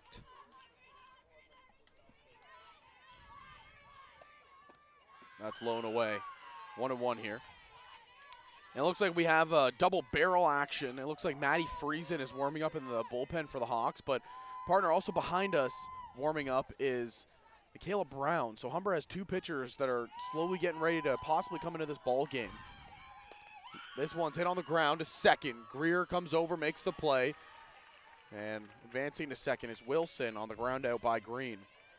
Up next for the Warriors, right fielder number 5, Vanessa Ing. Vanessa Ing, her last time up, sent a ball down the left field line. Stayed in play, scoring a runner from first. That was Vanessa Ing has had a fantastic day at the plate. She has 2 RBIs here in this game. She's 2 for 3, but she's reached base all 3 times. Not to mention that she just, she's been hitting the ball hard, really, all day long. Always finding a hole and just getting on base, contributing. This is skied, shallow, left field. Veloci goes back. She'll make the catch.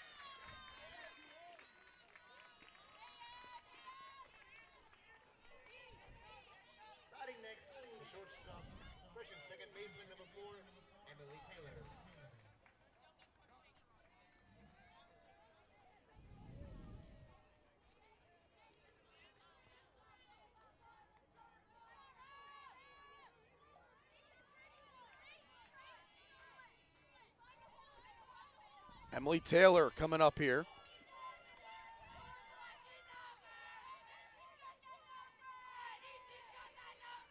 Emily Taylor has been a bit locked out this entire game. This is lifted into center field. Hilpert is back deep.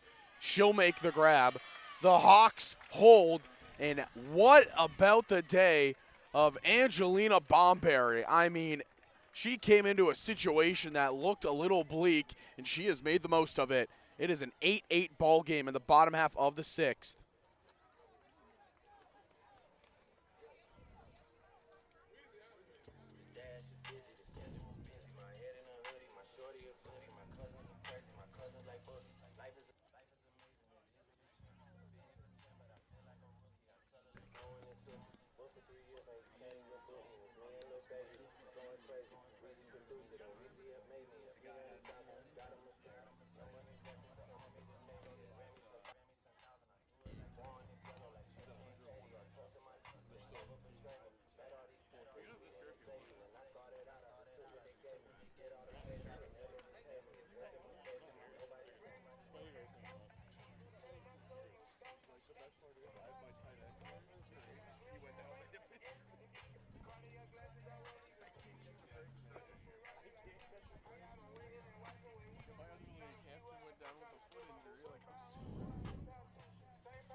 Have you mentioned what game this has been?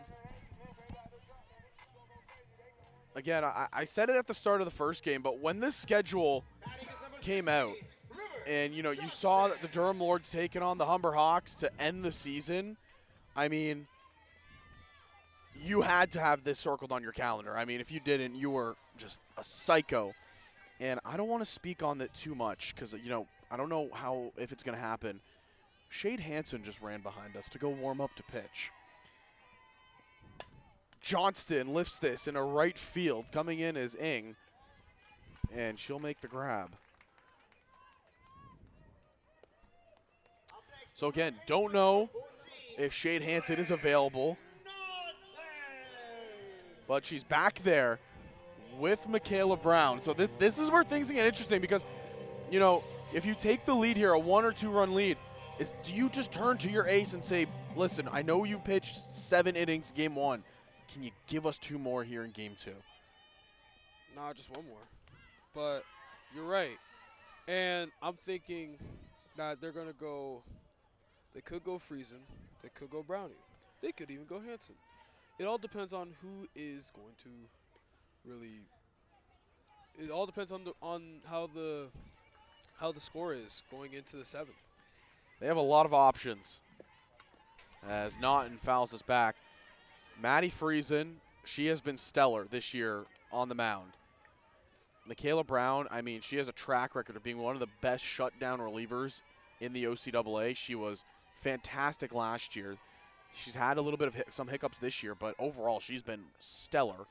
And then you can never go wrong with Shade Hansen. It always intrigues me how softball pitchers can literally just go into the 2nd game after throwing probably a complete game and just be like, you know what, I got bored me because it's all in the motion of how you pitch, and they're throwing underhand. It's a natural motion. Overhand in baseball, it's not a natural motion, and everyone gets arm pains after like 60 to 80 pitches. Blair Naughton is somehow always extremely early on these fastballs. I don't understand how. Behind the count 1-2, not chasing that high one, so evens up to your 2-2. So he made the yes, yes, no.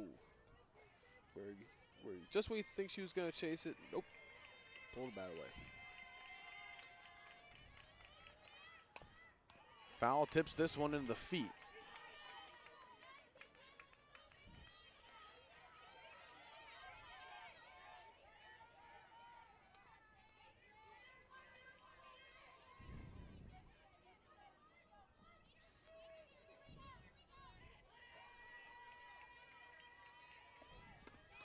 That's high, and she's worked this full. So Blair Naughton staying alive here in this one. They're looking for either a ball four or a base hit here. That's in there, called strike 3. The count full like that, you look back at the replay, they're going to go outside here. It just paints the corner, especially with 2 strikes. It's probably not the best idea to let it go and just you gotta just let it rip and foul it off. Yeah, that's a tough one there for the Hawks as Naughton just wasn't able to pull the trigger on that one.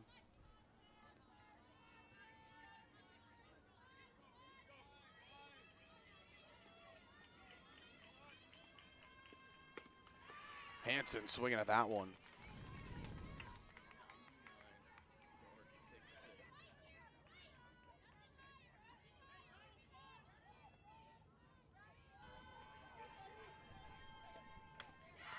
And she got her chasing the high heat.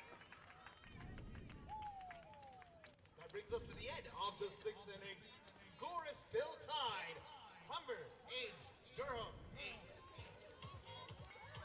Look back at that 8-8. last pitch as she catches Claudia going for the rise ball, and that just happens. I'm going to be honest with you here, partner. If I'm the Humber Hawks, I'm looking at this lineup for the bottom of the 7th. I'm seeing that Riley Rothwell is batting 4th. I'm doing anything in my power if I'm Marley Greer, Shea Hilpert, or Malia Farrow to just get on base, because Riley Rothwell right now is seeing the ball so well. She is 3 for 3 in this game. She walked to start it off. In the last game, she went 0 for 3, but she hammered the first ball. And then Michaela Benz just stayed away from her power zone. But here in this game, I mean, she is just on fire. Was hit by a pitch to start the game. RBI single in the 2nd. A single and scored in the 4th. The 2-run home run in the 5th. That also gives her sole lead of the home run lead in the OCAA. It was number 4 on the year for Rothwell, who in this game has also added to that RBI total.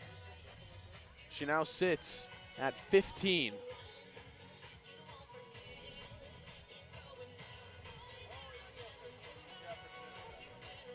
Man, this game is intense. As now you have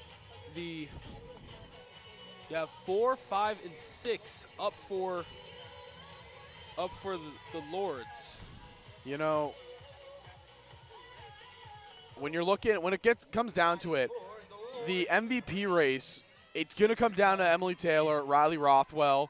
You can maybe throw Jessica Benz in there, but for the most part, it is a close race between Rothwell and Taylor, and I feel the outcome of this game might actually tell us who comes away with that MVP.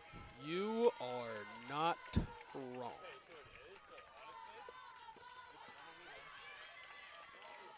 Just for reference, in this second game, Emily Taylor is 0 for 4, but in the first game, she was 2 for 4. Oh. And I believe that will be it for Angelina Bomberry and her OCAA regular season. Yeah, Angelina Bomberry is going to get the send-off here. Number 20, Angelina Bomberry.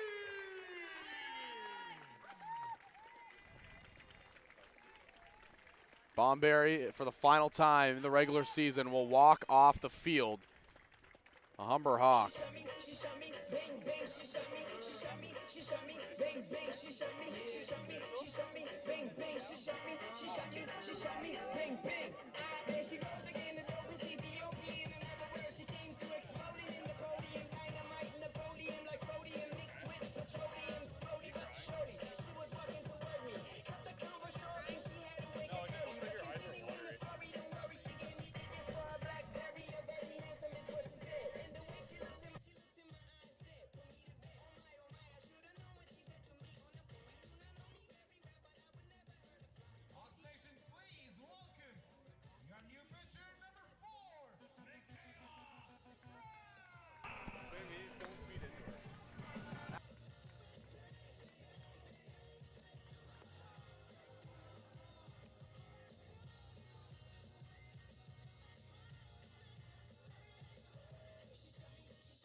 Third-year player Michaela Brown will come into this game to try to hold the door. Again, she has had a great resume when it comes to big moments in relief.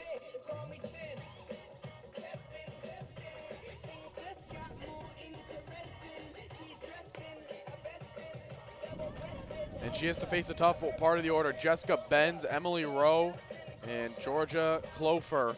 The three due up here in the 7th. And she's working with an 0-1 count, too. I believe I believe the first pitch was just to give Bomberry her well-deserved walk and standing ovation from the Humber Hawk faithful. Ground ball, pulled to third. Naughton takes on the backhand, throw across the diamond. In time, and oh no. Jessica Benz stepped over that bag and rolled her ankle. Quick replay. And great play by Naughton. Backhand, throws to first. Johnston with the stretch, and you can see that that Ben starts falling off onto the side, and she just decided to go around the fence and back into the dugout. Obviously, we're going to monitor the situation. Jessica Benz, she just popped out of the dugout behind, and she's favoring that ankle, and that's just a tough break if she goes down here in this game, especially this time of the year. She has been a sensational player for the Durham Lords. And it looked like she stepped on the base and just kind of rolled her ankle awkwardly.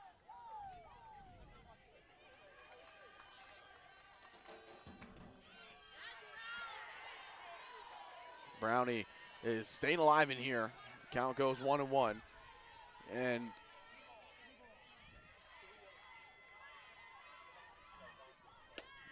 another pitch in there.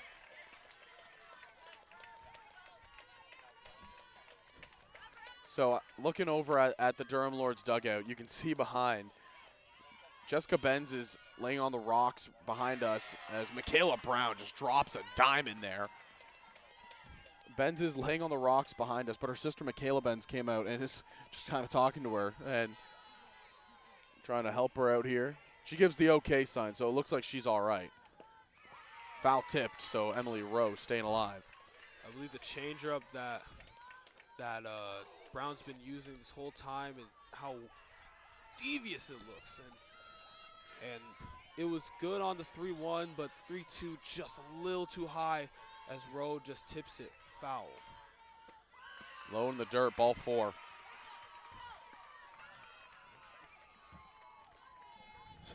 So I looked over again, and Jessica Benz is laying on the rocks, and she gave the really weary thumbs up to her teammates saying, hey guys, I'm good. I'm all right. I'm okay. But I'm assuming that she has time to definitely get the feel back on her ankle and possibly stay in this game.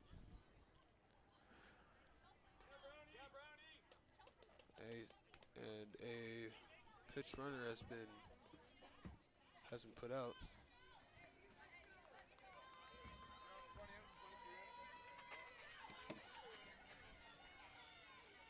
Olivia Marshall checking in here, number 23, outfielder out of Curtis. She'll be subbed in for Emily Rowe.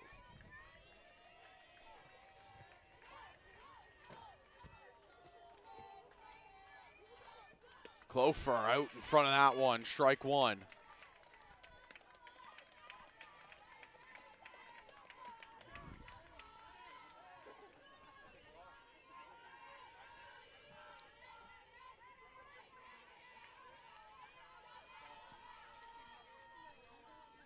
Ground ball pulled foul, so Michaela Brown ahead here, 2-0, or 0-2, excuse me.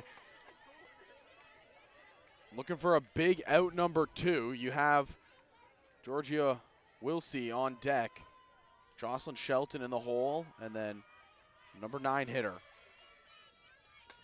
This is fouled off.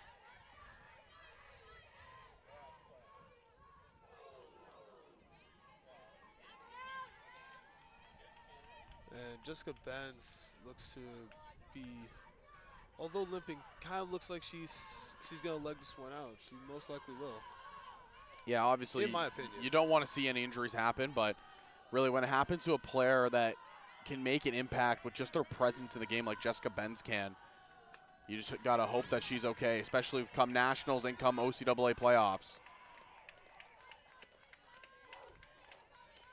It is 8-8 top 7. The Humber Hawks have battled in this game. They were down again by as much as 6 at one point, and they have fought their way back into this one. Ground ball hit to Naughton, takes it on the hop, throw across in time. Big out number 2.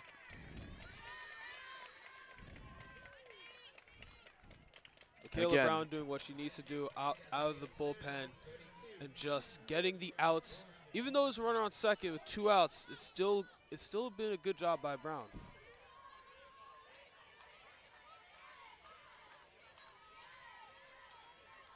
Yeah, Michaela Brown has had some tough spots pitching. This is a ground ball hit right back to Brown, throw to first in time. The Hawks have a chance to win it, all thanks to Michaela Brown, who comes in and shuts the door on an offense that has been so red hot for the Durham Lords. 7, 8, 9, the bottom of the lineup. You have Marley Greer, Shea Hilper, and Malia Faro. And then the number 4, Riley Rothwell. Definitely want to get a 1, 2, 3 out of this, or else Rothwell will come in and this could be, she could really decide the game here. Again. If Riley Rothwell comes up to the plate, I won't lie to you, partner, that might be game. She is seeing the ball so well right now. And after that first game, you know, she walked past our booth, and you can see she was visibly just frustrated because that's how much she wants to win. She wants to be a top team in this league, and she's done it day in and day out of being a top player in this league. But this is a huge moment in this ball game.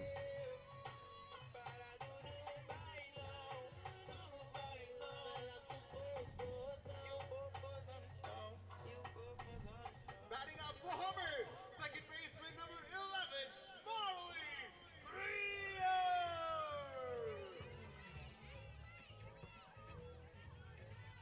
Marley Greer has had some big moments as a Humber Hawk. She's had some clutch hits so far this year, and she's looking to try to just get on base. The key to these type of games is always find a way on base and just, because it could do more than you think. This is lifted in a left field, not deep enough. Rowe is there, and she'll make the grab.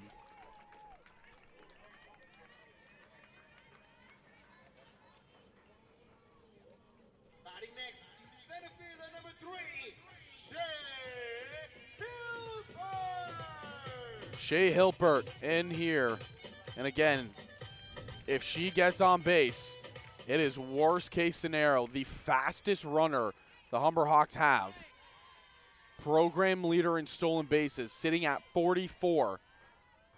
You saw what she did back in the 5th inning when she got on. She got second on a couple of wild pitches and just was scary. Called strike 1. And she was just scary on the base path.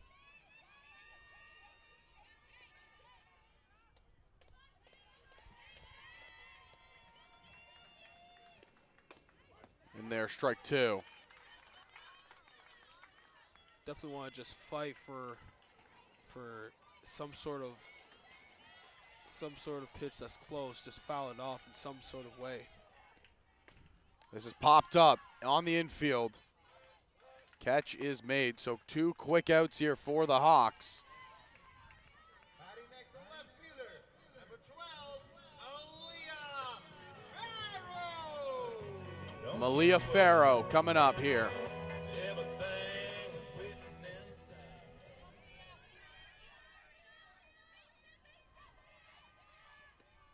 Farrow, first pitch, swinging, strike 1.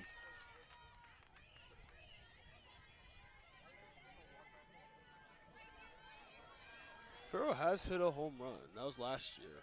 So Humber looking to walk off the Durham Lords, end their season on a high note. This is the final game of the regular season for the Humber Hawks. I believe it's also the final regular season game for the Durham Lords. Here's the pitch. Called strike 2.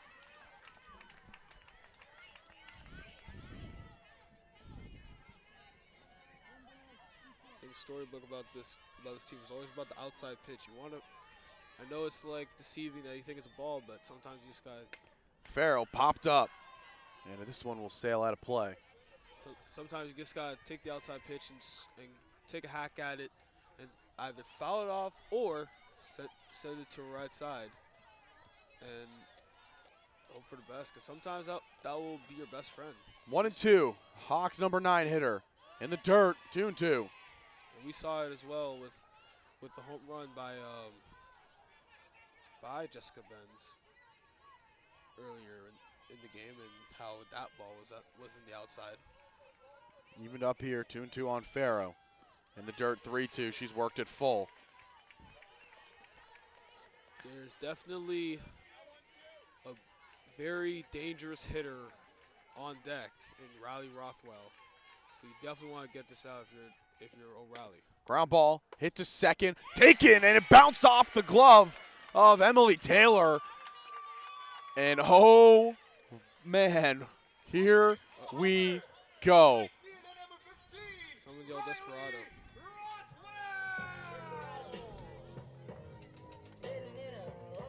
Farrell reaches on the air. LaRonde will come into pinch run. Jessica LaRonde has been a majority a pinch runner this season, always coming on here in big time moments. You look at left field. Left fielder's definitely playing far. She's definitely close to the net. She will play no doubles down the left field line, because you know full well that if it gets past her, LaRonde's going to score from first. Rothwell not swinging first pitch. It's in there for strike 1. Riley Rothwell hit the game-tying home run back in the 5th. Can she do anything else here? 1-1 count.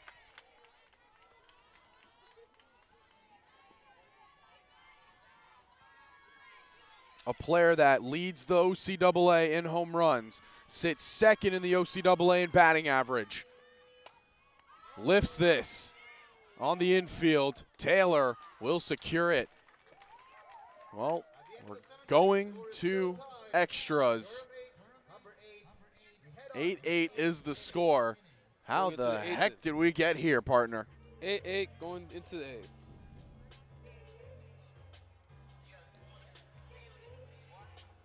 And I believe that they have the runner at second rule implemented here.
So we do have a runner at second. That runner at second is going to be Wilsey. It's going to be Jocelyn Shelton leading things off here.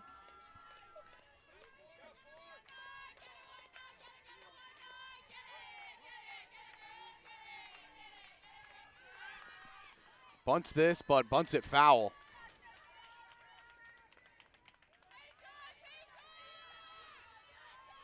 Elsie Wilson on deck.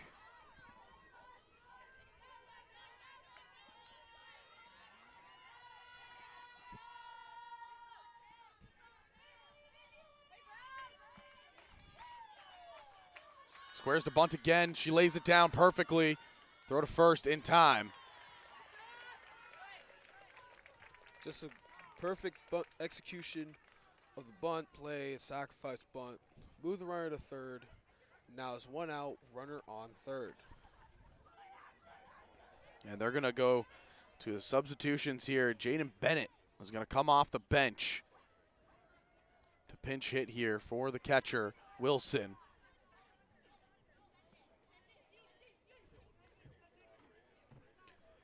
So it gets interesting because Bennett goes into the number 9 spot, but then you have the top of the order in Jessica Green, Vanessa Ng, and Emily Taylor. So it doesn't get any easier here.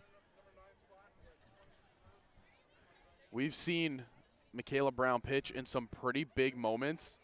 I think this is an understatement to say this might be the biggest moment of the year. Humber looking to try to hold on to, I believe, 3rd place in the OCAA.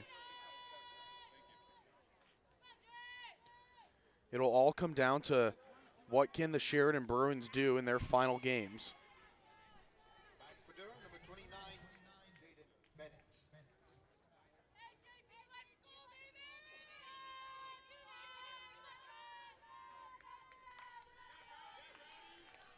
If Humber can hold on here, Sheridan, I don't believe, can pass them in the standings, and they will finish the year in 3rd place. The Bruins sitting at 10-8, Humber sitting at 11-8. Bennett, ground ball up the middle, that's going to score the run. Throw to first, going to be in time. So they execute the small ball perfectly. Small ball does the job once again. Batting number 2, Jessica Green.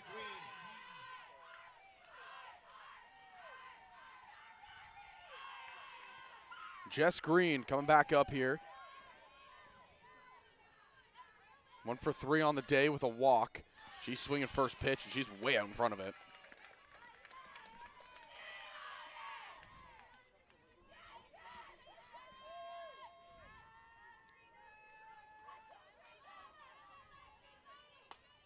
This is lifted to second. Greer makes the catch. Side is retired. Hawks trail by 1. They'll have a runner at second to start the inning. That'll be Riley Rothwell. But it's going to come down to Maddie Friesen, Reese Veloci, and River Johnston in the bottom half of the 8th. This game has been everything that we expected it to be. I mean, 2 teams that are sitting atop the league just battling. Humber looking to get win number 12 on the year. There's one thing I'll say. You have 2, 3, and 4 in the lineup for the Hawks and a fast runner in Rothwell. Who knows? Maybe she gets the 3rd with nobody out. Just I don't know, steal 3rd, find a wild pitch. Who knows? This is gonna be very intense at the very end now.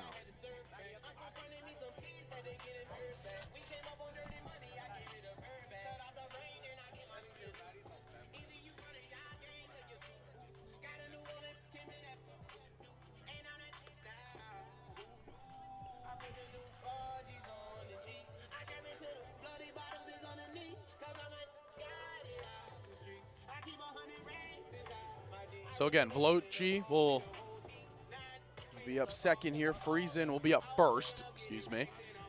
And it's going to be Rothwell standing at second. Again, Riley Rothwell.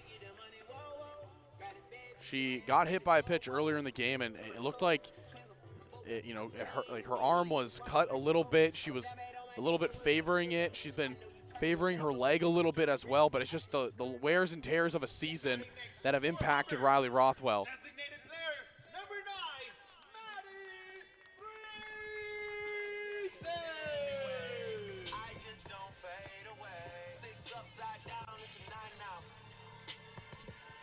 Well, how would it be to cap off a fantastic rookie campaign for Maddie Friesen? come up with one of the biggest hits of the season in her final regular season game of her rookie year.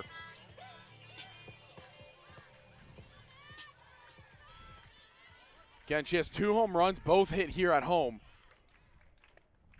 Watches the first one go by for strike 1. We're at the part of the Humber order where really a sacrifice bunt isn't in the cards. Veloci, Friesen are 2 players that usually have the ability just to swing away. We know how good they are. As I say that, Friesen lays down a beautiful sack bunt. Clearly, I know absolutely nothing, but that advances Rothwell up to third. Small ball strikes again. Small ball. Zach doesn't know what he's talking about. Nobody likes it, but hey, it works.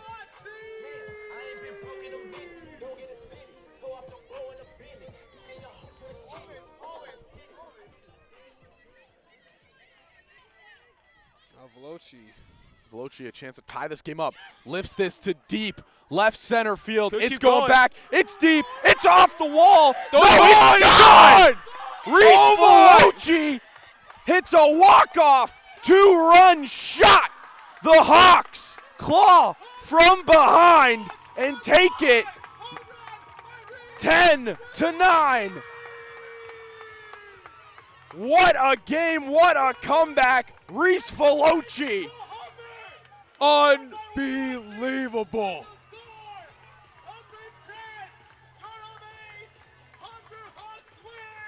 Crashing into the wall was Jocelyn Shelton. It looked like it hit off of her and she crashed into the wall.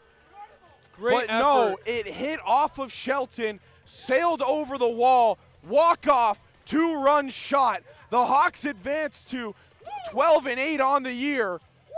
What a comeback to get yourselves hot into the playoffs. What an This effort game by Shelton, though. had a little bit of everything. Oh my good Lord. Humber split the game with the Durham College Lords. Reese Veloci, easily named player of the game, no doubt about it. You can honestly, you could have went to Rothwell, you could have go to Veloci, you can go to Bomberry. I mean, they were all sensational. What a game. What a 2-game day it was.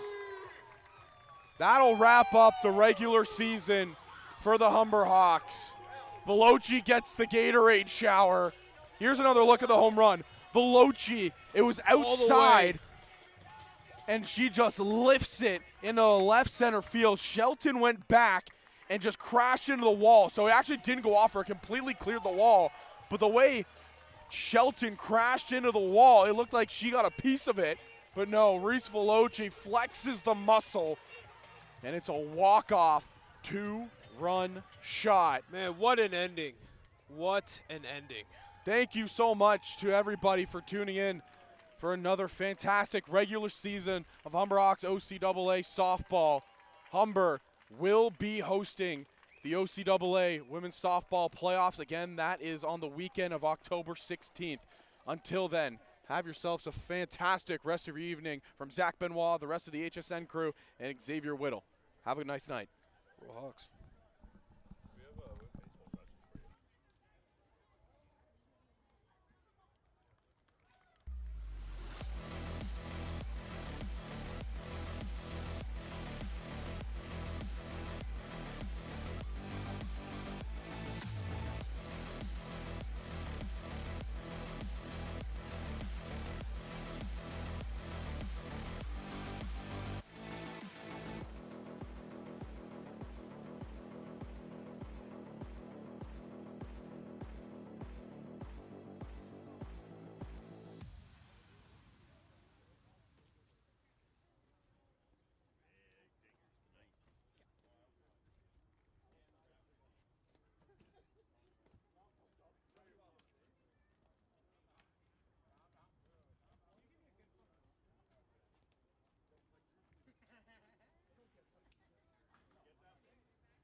Oh, if this isn't young 6 on the